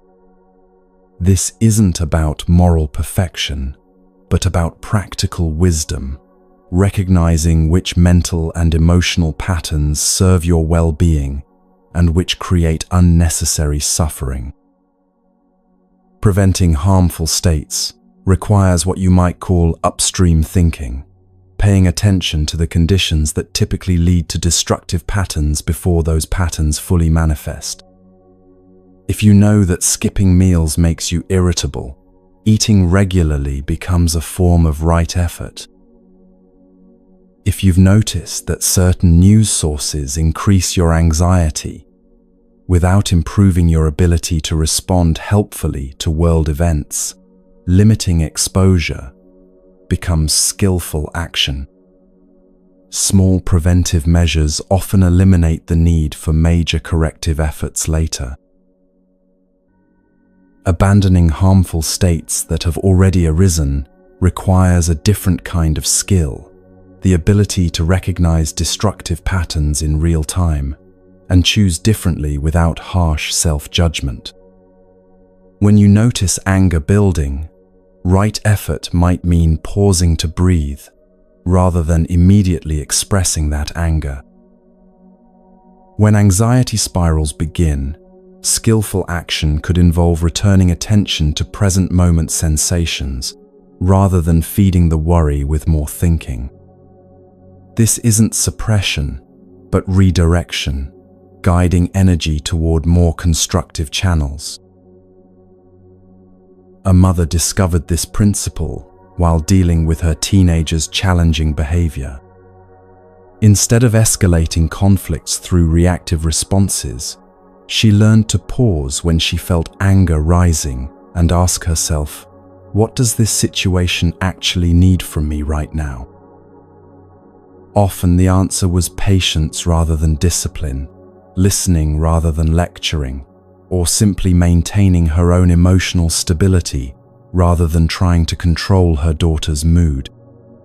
Right effort taught me that sometimes the most powerful action is non-action, she reflected. Cultivating beneficial states involves nurturing qualities like patience, compassion, clarity, and equanimity through consistent practice, rather than hoping they'll spontaneously arise when needed. This is like tending a garden. You plant seeds, provide appropriate conditions, and trust the natural growth process rather than trying to force flowers to bloom. Daily meditation, gratitude practices, acts of kindness, and mindful attention to your speech patterns all cultivate inner qualities that naturally express themselves in outer actions. Maintaining beneficial states once they've developed requires perhaps the most subtle form of right effort, the gentle vigilance that protects what's precious without becoming possessive about it. When you've found your center during meditation, maintaining it means staying present with that groundedness rather than immediately rushing back into mental activity. When peace emerges in a difficult conversation, preserving it means continuing to listen deeply rather than pushing your own agenda. Right effort also involves what Buddhist teachings call skillful means, adapting your approach to what each situation actually requires, rather than applying the same response to every challenge. Sometimes kindness means offering comfort and support. Other times it means setting firm boundaries or speaking difficult truths. Sometimes courage manifests as taking bold action. Other times it appears as patient endurance or strategic withdrawal. Skillful action reads the needs of each moment and responds appropriately rather than mechanically. A teacher working with troubled students learned this flexibility the hard way. Initially, she tried to treat all disruptive behavior with the same gentle understanding, but some students interpreted her kindness as weakness and escalated their testing. she discovered that truly caring for these young people sometimes required firm consequences delivered with compassion. Right effort taught me that there's no single formula for helping others, she said. Real skill means paying attention to what actually works, rather than what I think should work. The principle of right effort transforms how you approach personal goals and aspirations. Instead of forcing yourself toward achievements through harsh self-discipline, you can create conditions that naturally support your desired outcomes. Want to exercise regularly? Find forms of movement you actually enjoy rather than forcing yourself through workouts you hate. Want to eat healthily? Focus on adding nourishing foods you love, rather than eliminating everything pleasurable. Right effort makes change sustainable by working with your nature rather than against it. This approach also applies to breaking harmful habits. Fighting addiction, compulsion, or repetitive negative behaviors through willpower alone often creates internal warfare that exhausts you without creating lasting change. Right effort suggests understanding the underlying needs these behaviors are attempting to meet, then finding healthier ways to address those needs. The energy that was bound up in self-conflict becomes available for constructive action when you stop battling yourself and start collaborating with your deeper wisdom. Procrastination often dissolves when approached through right effort rather than forced productivity. Instead of berating yourself for avoiding tasks, you can explore what the avoidance might be protecting you from: fear of failure, perfectionism, feeling overwhelmed, or simply needing rest. Addressing these underlying concerns often allows natural motivation to emerge without the internal struggle that makes simple tasks feel impossible. Right effort in relationships means engaging with others from your centered presence rather than your reactive emotions. When someone criticizes you, skillful action might involve listening for any valid points they're making, rather than immediately defending yourself. When someone disappoints you, right effort could mean expressing your feelings clearly without trying to punish them for not meeting your expectations. This doesn't make you passive or weak. It makes you effective by addressing what's actually workable in each situation. Financial decisions become clearer when guided by right effort principles. Instead of making purchases from impulse, anxiety, or social pressure, you can pause to consider whether spending aligns with your actual values and needs. Instead of working compulsively from fear of scarcity, you can seek career paths that utilize your genuine talents while supporting your well-being. Right effort with money means making choices that serve your long-term flourishing rather than short-term emotional fixes. The practice also transforms how you handle mistakes and setbacks. Instead of harsh self-criticism that drains energy and motivation, right effort applies the same patient persistence to learning from errors that you'd offer a good friend. Mistakes become feedback rather than failures, course corrections rather than evidence of inadequacy. This gentle accountability actually accelerates growth because you're not wasting energy on self-attack that could be directed toward improvement.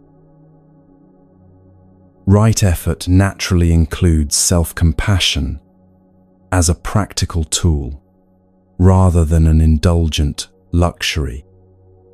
When you treat yourself with kindness, you're more likely to take care of your health, more willing to take appropriate risks, more able to bounce back from difficulties.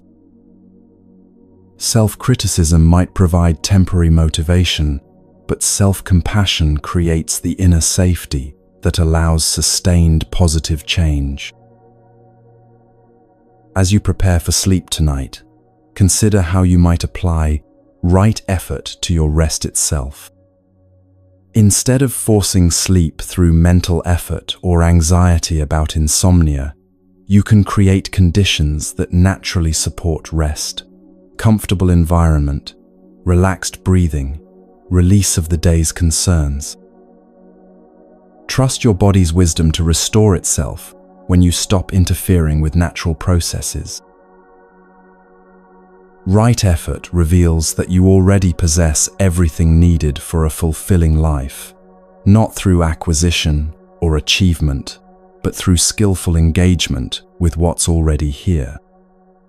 The peace you seek isn't produced by perfect circumstances, but discovered through wisely meeting whatever circumstances arise.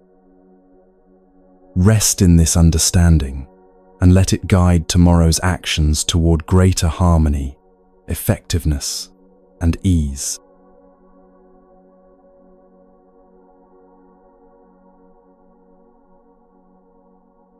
What if remembering death could teach you how to truly live?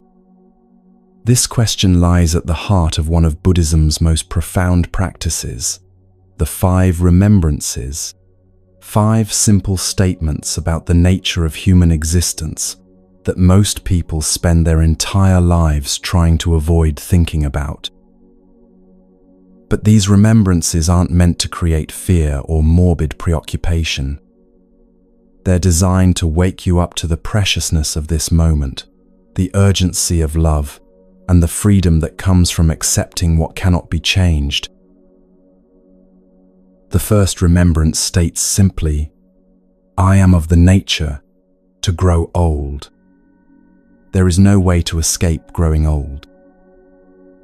Your body is aging right now, in this very moment. Cells are dying and being replaced. Skin is gradually changing texture. Organs are slowly shifting in their efficiency. This isn't a failure of medical science or personal care. It's the natural rhythm of all living things. Fighting this reality creates unnecessary suffering, while accepting it allows you to age with grace and wisdom rather than denial and resentment. A woman approaching her 70th birthday shared how this remembrance transformed her relationship with her changing body. "I spent my 50s and 60s mourning every wrinkle, every ache, every sign that I wasn't 20 anymore. When I finally accepted that aging isn't optional, something beautiful happened. I stopped wasting energy on what I couldn't control and started appreciating what each stage of life offers. My 70s have been more peaceful than my 40s because I'm finally working with my nature instead of against it." The second remembrance continues, "I am of the nature to have ill health." There is no way to escape ill health. This doesn't mean you shouldn't take care of yourself or seek medical treatment when needed. It means recognizing that perfect health is temporary and that your body will experience various forms of dysfunction, discomfort, and disease throughout its lifetime. This understanding can actually improve your health because it reduces the stress that comes from demanding physical perfection from an inherently imperfect system. When illness arrives, a cold, an injury, a chronic condition, a serious diagnosis, you can meet it as an unwelcome surprise that shouldn't be happening, or as a natural part of having a human body. The second approach doesn't eliminate physical discomfort, but it removes the additional layer of mental suffering that comes from believing your body has betrayed you.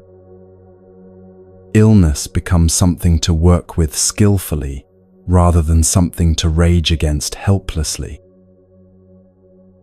The third remembrance is perhaps the most challenging. I am of the nature to die. There is no way to escape death. Every person who has ever lived has died or will die.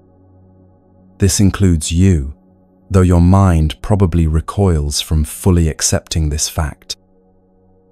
Death isn't a distant possibility, but a present reality. You're dying right now, just very slowly. This sounds morbid until you realize it's actually liberating. When you truly accept your mortality, priorities become crystal clear.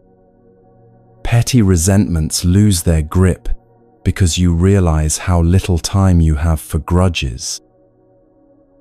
Fear of embarrassment diminishes because you understand that everyone's opinion of you will eventually be irrelevant. The urge to postpone joy, love, creativity, or authentic expression weakens because you recognize that someday will never come. There is only today. A hospice worker observed how differently people approach life when death becomes imminent. Those facing terminal illness often become more alive than they've ever been. They stop worrying about what others think and start saying what they really feel. They let go of complicated grudges and focus on simple connections. They find profound meaning in experiences that seemed ordinary before, watching sunrise, holding hands, tasting food mindfully. Death teaches them what life is actually about. The fourth remembrance addresses love and loss. All that is dear to me and everyone I love are of the nature to change. There is no way to escape being separated from them. Everyone you cherish will either die before you or you will die before them. Every relationship will end in some form of goodbye. This reality can break your heart or open it, depending on how you receive the teaching. Understanding impermanence doesn't diminish love, it intensifies it. When you know that your time with someone is limited, you're more likely to be present during the time you have. Arguments lose their urgency when you remember that this conversation might be among your last with this person. Appreciation increases when you recognize that nothing you love is permanent. The very fragility of relationships makes them more precious, not less. Rather than avoiding deep connections because they'll eventually end, you can love fully precisely because they'll end. A flower's beauty isn't diminished by its brief blooming season. The temporary nature of its beauty is part of what makes it so moving. Similarly, the temporary nature of human relationships is part of what makes love so profound and meaningful. The fifth remembrance brings everything into practical focus. My actions are my only true belongings. I cannot escape the consequences of my actions. You came into this world with nothing except the capacity to choose how to respond to what you encounter. You'll leave with nothing except the consequences of how you've used that capacity. Everything else, possessions, achievements, even relationships, belongs to the temporary realm of having rather than the permanent realm of being.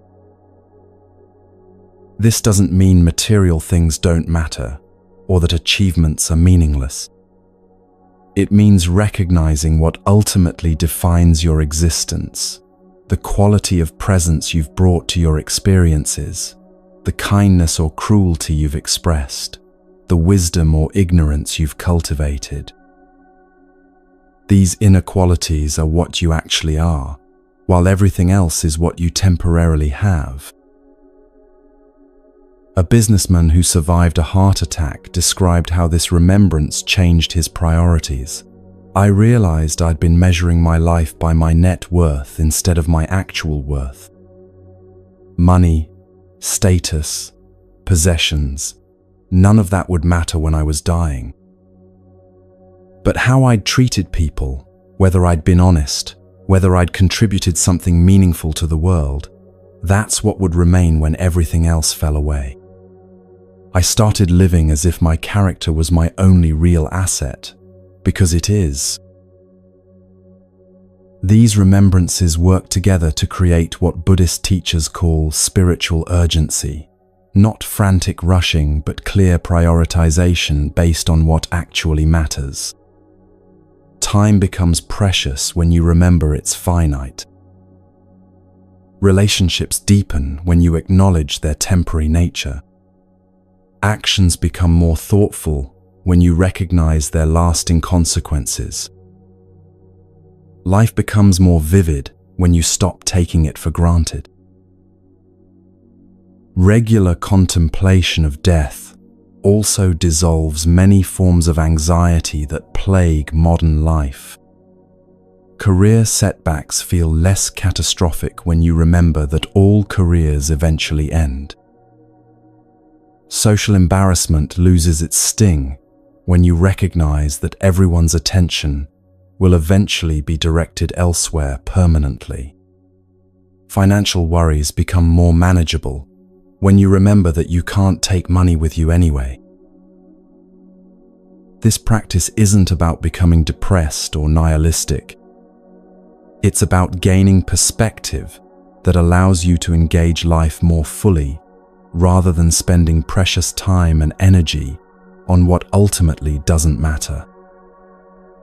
People who regularly contemplate mortality often report feeling more alive, not less, more grateful for simple pleasures, more motivated to express love, more willing to take meaningful risks. Different spiritual traditions have developed various practices around death contemplation. Some involve visiting graveyards or meditating in the presence of corpses. Others include visualizing your own death in detail or imagining your funeral and what people might say about how you lived. But the essence is simply remembering regularly that this life is temporary and using that remembrance to inform your choices. A simple daily practice involves asking yourself each morning, if this were my last day alive, how would I want to spend it?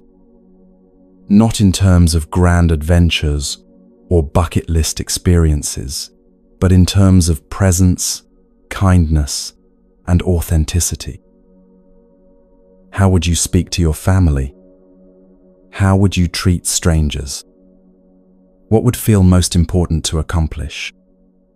These questions naturally guide you toward living in alignment with your deepest values. The remembrances also prepare you for the actual process of dying, whether your own or that of loved ones. When death stops being an abstract concept and becomes an accepted reality, you can approach it with more peace and less terror. Dying becomes transition rather than termination, a natural completion rather than a tragic interruption. This acceptance doesn't eliminate grief, but it prevents the additional suffering that comes from fighting against what cannot be prevented. Medical professionals who work with dying patients often notice that those who've contemplated mortality during their healthy years tend to die with more peace and dignity. They've already made friends with death as a concept, so they can focus on the practical and emotional work of letting go, rather than being paralyzed by shock and denial. They've used their awareness of impermanence to live more fully, so they have fewer regrets when life's end approaches. Tonight, as you settle into sleep, itself a nightly practice of letting go and trusting the unknown, let these remembrances settle gently into your consciousness. Feel how acknowledging life's fragility actually makes it more precious rather than more frightening.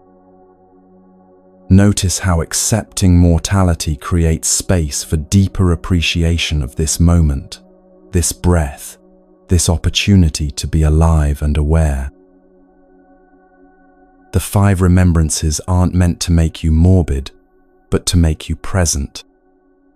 They're not designed to create fear, but to dissolve the illusions that create unnecessary anxiety. When you truly accept what cannot be changed, all your energy becomes available for what can be influenced, the quality of love you offer, the kindness you express, the wisdom you cultivate, and the presence you bring to whatever time remains. Rest in this understanding and let it guide you toward living each day as the unrepeatable gift it actually is.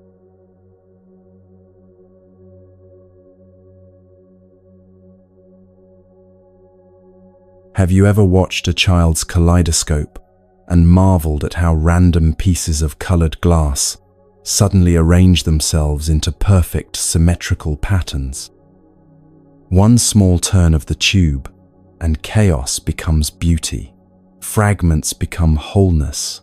Scattered elements reveal an underlying order that was always there but temporarily hidden. This is the essence of what Tibetan Buddhism calls the mandala principle, the recognition that beneath apparent chaos lies a sacred geometry, a hidden harmony that organizes all existence. The word mandala means circle or completion in Sanskrit, but it points to something far more profound than geometric shapes. A mandala is a living map of reality that reveals how all parts relate to the whole, how every element has its proper place within the larger pattern, how seeming disorder actually serves a deeper order that the mind cannot always perceive. Life itself is a mandala, complex, dynamic, sometimes appearing random, but ultimately guided by an intelligence that weaves everything into sacred design. Traditional Tibetan monks spend weeks creating intricate sand mandalas, placing millions of colored grains into elaborate geometric patterns with extraordinary precision and patience. Each section represents different aspects of enlightened consciousness, various levels of reality, specific qualities of wisdom and compassion. The process itself becomes meditation, focused attention, collaborative effort, dedication to something beautiful and meaningful. Then, in a ceremony that often moves observers to tears, the monks sweep the entire creation away, pouring the mixed sand into flowing water. This destruction isn't vandalism but teaching. The mandala's true purpose isn't to create a permanent artwork, but to demonstrate the impermanent nature of all forms, while pointing toward the eternal principles they represent. The pattern may dissolve, but the understanding it conveyed remains. The physical mandala disappears, but the consciousness that created it has been transformed through the process. Beauty serves awakening, then gracefully releases its temporary form. Your own life follows this same mandala principle. What feels like random events, disconnected experiences, and meaningless suffering often reveals its deeper pattern only when viewed from a wider perspective. The job loss that seemed devastating led to the career that actually fits your nature. The relationship that ended painfully created space for the love that truly nourishes you. The illness that frightened you taught you what health really means. The mandala of your existence arranges itself through time, each experience finding its proper place within the larger design. This doesn't mean everything happens for a reason in some predetermined way, or that suffering is justified by eventual benefits. The mandala principle is more subtle and practical than that. It suggests that consciousness naturally seeks balance, wholeness, and integration, even through difficult experiences that seem to fragment or wound you. Your psyche works like a self-organizing system, gradually arranging experiences into patterns that serve growth and healing, though this process often operates below the threshold of conscious awareness. A woman reflecting on her life's major transitions noticed this organizing principle at work. I spent years feeling like my life was falling apart repeatedly. Divorce, career changes, health challenges, family crises. But when I looked back from my 60s, I could see how each apparent breakdown actually broke me open to something I couldn't have discovered otherwise. The failures taught me resilience. The losses taught me what truly mattered. The chaos taught me to find peace within uncertainty. My life looked like random suffering from inside the experiences, but from a distance, it revealed a pattern of gradual awakening. The mandala principle operates at every scale of existence. Ecosystems appear chaotic until you understand how predator and prey relationships, seasonal cycles, and resource distribution create dynamic balance. Weather systems seem random until you recognize the larger patterns of air pressure, temperature gradients, and planetary rotation that govern atmospheric behavior. Even your thoughts and emotions, which feel so unpredictable and personal, follow patterns that serve the larger mandala of psychological integration and spiritual development. Sacred order doesn't mean rigid structure or predetermined outcomes. It's more like the organizing principle in jazz improvisation, musicians playing spontaneously within a harmonic framework that gives their creativity both freedom and coherence. The mandala provides the underlying structure while allowing infinite variation in how that structure expresses itself through time and circumstance. This understanding transforms how you meet difficulty and uncertainty. Instead of demanding that life conform to your limited perspective on how things should unfold, you can trust the larger intelligence that's always working to create balance and wholeness. This doesn't make you passive. You still make choices, take action, and respond to challenges. But your efforts arise from cooperation with life's natural patterns rather than opposition to them.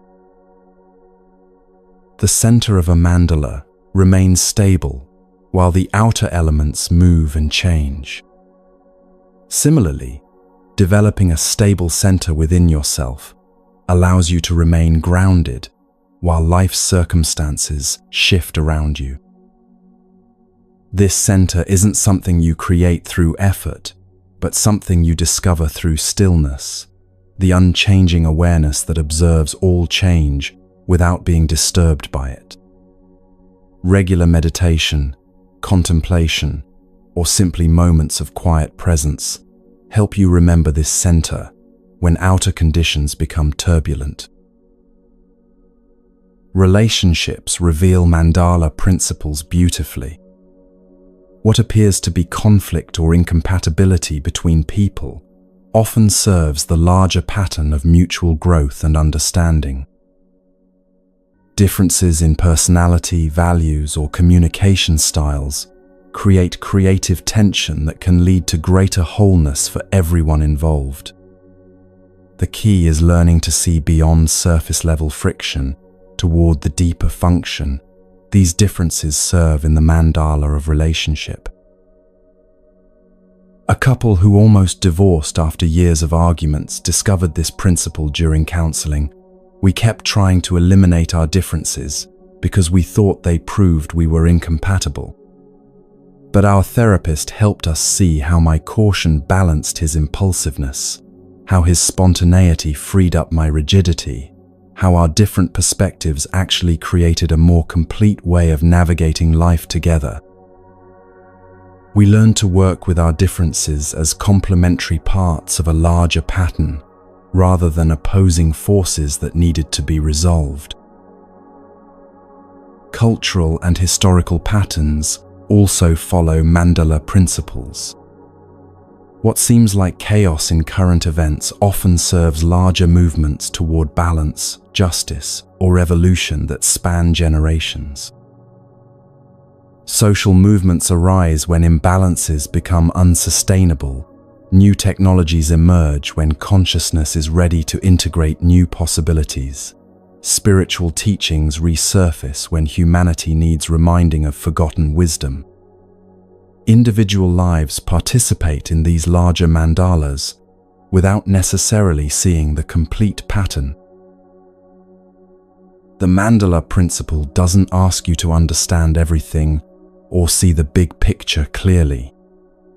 It invites you to trust that your part in the larger pattern matters, even when you can't perceive how your actions fit into the whole. Like a musician playing one instrument in a vast orchestra, you can focus on playing your part with skill and presence while trusting that your contribution serves the larger symphony. Creativity flows more naturally when you align with mandala principles. Instead of forcing artistic expression through willpower or struggling against creative blocks, you can trust that inspiration emerges from the same organizing intelligence that creates galaxies and grows trees. Your role becomes creating conditions for creativity to arise, regular practice, patient attention, willingness to experiment, rather than demanding specific results on a particular timeline. Health and healing also follow mandala patterns. Physical symptoms often serve the larger mandala of bringing attention to imbalances that need addressing, not just in the body, but in lifestyle, relationships, or life direction. Emotional difficulties frequently point toward aspects of your nature that need integration or expression. Even mental confusion can serve the sacred order by breaking down outdated ways of thinking to make space for new understanding. The mandala principle teaches patience with processes that unfold according to their own timing, rather than your preferences. Seeds germinate when soil conditions are right, not when you want vegetables. Relationships deepen through shared experiences over time, not through forced intimacy. Wisdom emerges through lived experience and reflection, not through reading about it. Trusting natural timing often accomplishes more than pushing against it. Financial abundance and career satisfaction also reveal mandala patterns when approached with patience and wisdom. Instead of chasing money or success through strategies that contradict your nature, you can trust that aligning your work with your authentic gifts creates the conditions for natural prosperity. This doesn't guarantee easy wealth, but often leads to more sustainable and fulfilling ways of supporting yourself while contributing meaningfully to the world. As you prepare for sleep tonight, consider your own life as a mandala still in the process of creation. The experiences you've had, the relationships you've formed, the challenges you've faced, all of these are colored grains of sand being arranged into a pattern that serves your awakening and the awakening of those around you. Some parts of the pattern are clear to you now, others remain mysterious, but trust that nothing is wasted in the sacred geometry of your existence. Rest in the understanding that you don't need to control or even comprehend the mandala of your life. Your task is to participate consciously and lovingly in its creation, bringing presence and care to whatever role you're playing in each moment. The same intelligence that guides planets in their orbits and seasons in their cycles is also guiding your unique path toward wholeness, healing, and service to the greater mandala of all existence. Let this trust settle into your bones as you drift towards sleep, knowing that even your rest serves the sacred order, contributing to the larger rhythm of activity and restoration that moves through all life.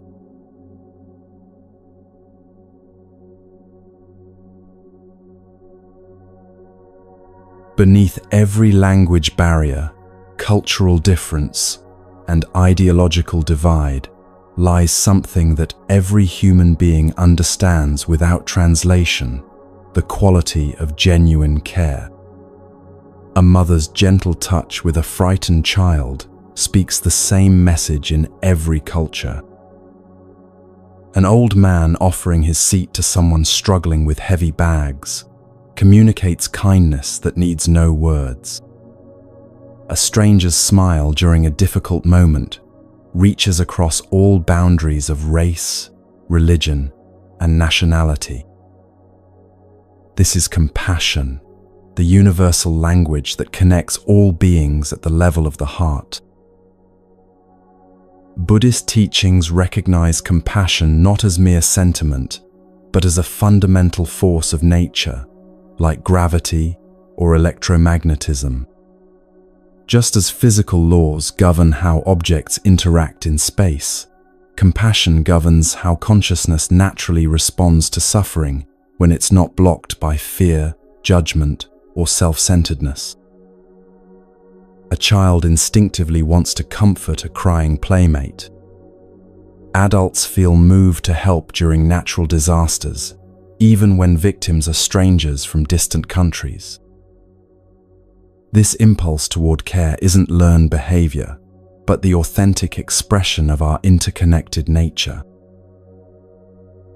The Dalai Lama often speaks of compassion as humanity's shared religion, the common ground that unites believers and atheists, scientists and mystics, people of every background and belief system. While we may disagree about metaphysics, politics, or lifestyle choices, we all understand the experience of suffering and the relief that comes when someone responds to that suffering with genuine care. This shared understanding creates a bridge across every divide that human minds create between us and them. True compassion begins with yourself, not because self-care is selfish, but because you cannot offer others something you don't possess. The way you speak to yourself in moments of failure, disappointment, or confusion becomes the template for how you'll relate to others' struggles. If your inner voice is harsh and critical, that harshness will leak into your interactions, no matter how good your intentions.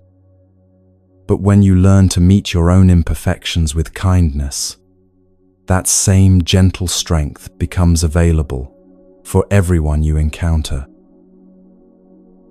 A nurse working in a busy emergency room discovered this principle during an especially challenging shift. After making a medication error that could have seriously harmed a patient, she spent hours berating herself with thoughts she would never direct toward a colleague who made the same mistake.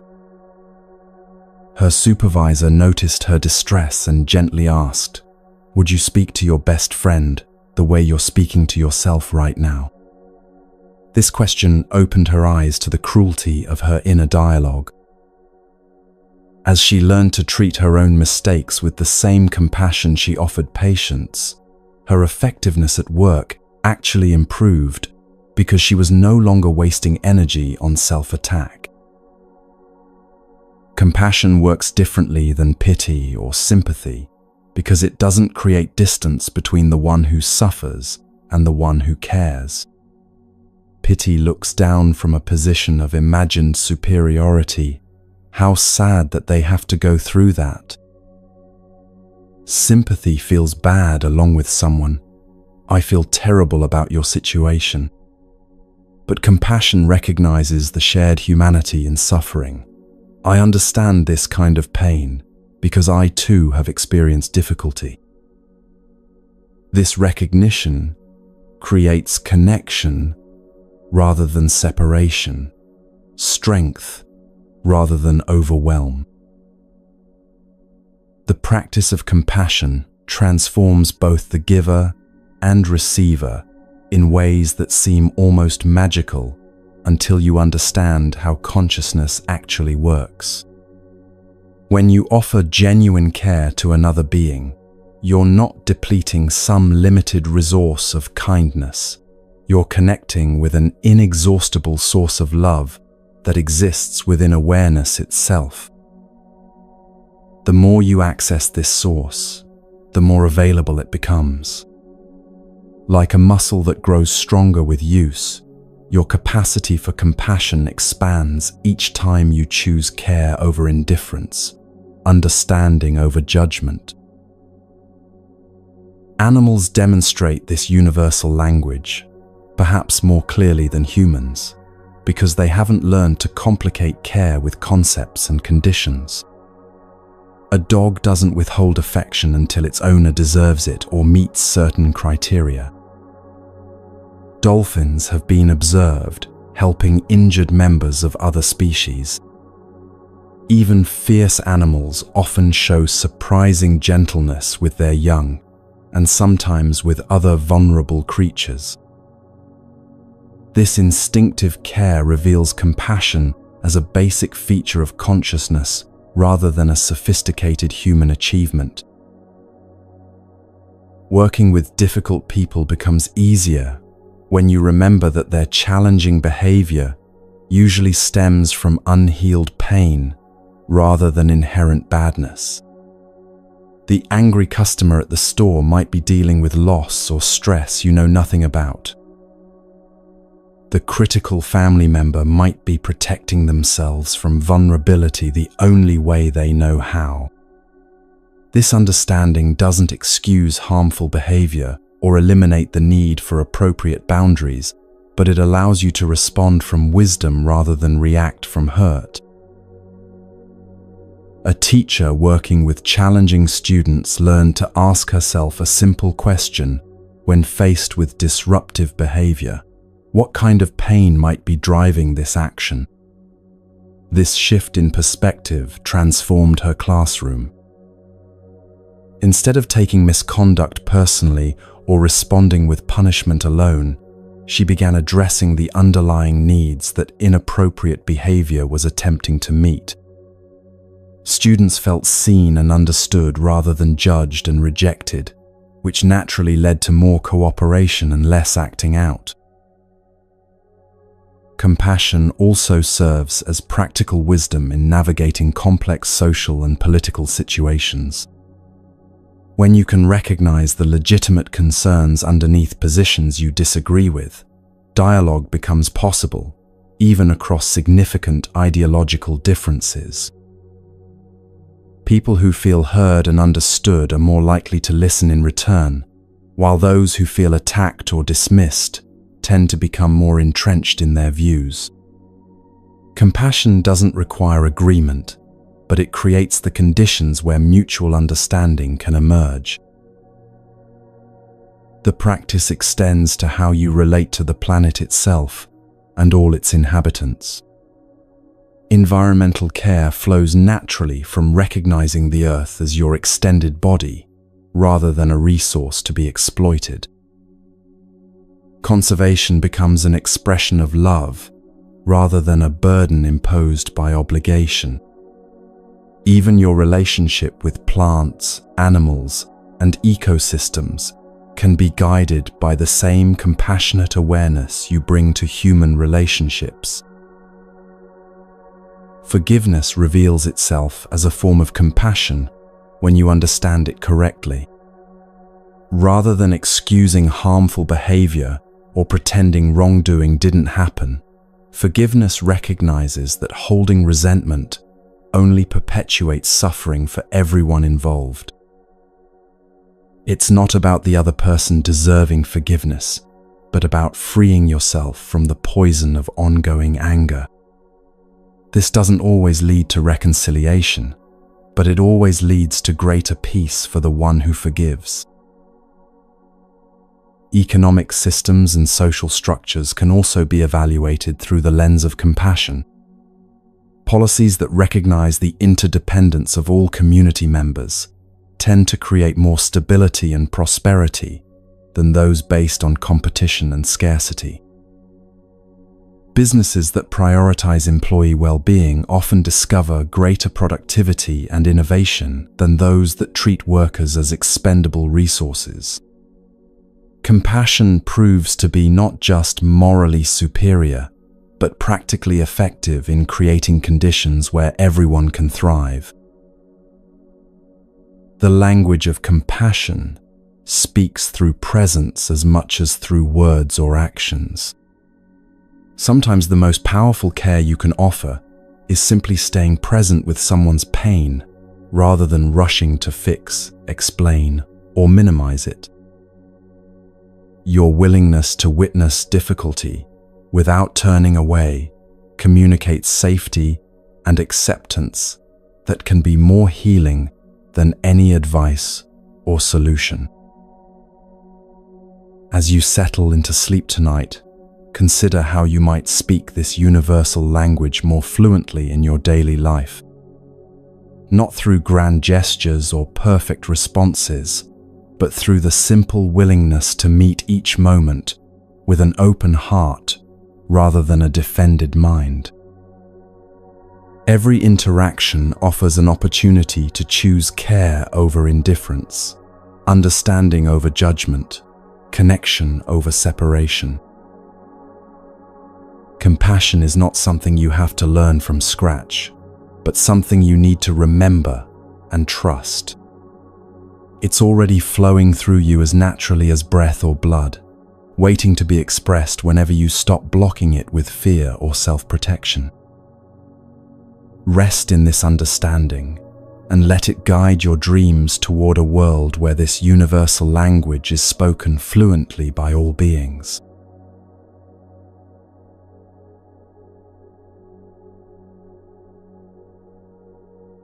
Here we are, at the end of this gentle journey through ancient wisdom that has guided seekers toward peace for over 2 millennia. You've traveled from the initial invitation to trust through the depths of surrender and emptiness, across the landscapes of interconnection and compassion, arriving finally at this moment of quiet integration. Nothing you've heard tonight was foreign to your deepest nature. These teachings simply reminded you of what you've always known but sometimes forgotten. The Buddhist path isn't about becoming someone different, but about remembering who you've always been beneath the layers of conditioning, fear, and forgetting. Your Buddha nature was never lost, only temporarily obscured like the sun behind passing clouds. Every breath you take, every moment of presence you offer, every choice of kindness over reactivity, is that nature expressing itself naturally. Take with you what serves your awakening and let the rest dissolve like morning mist. Perhaps it's the understanding that surrender is strength, not weakness. Maybe it's the recognition that your suffering and healing are intimately connected to everyone else's. Or simply the remembrance that this present moment is the only place where life can actually be touched and peace can be found. You don't need to carry these teachings as beliefs or concepts to memorize.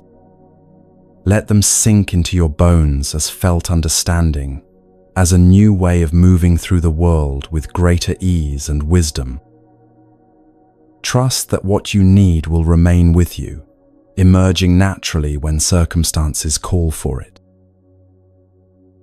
As you drift towards sleep, rest in the knowing that you are already whole, already free, already home.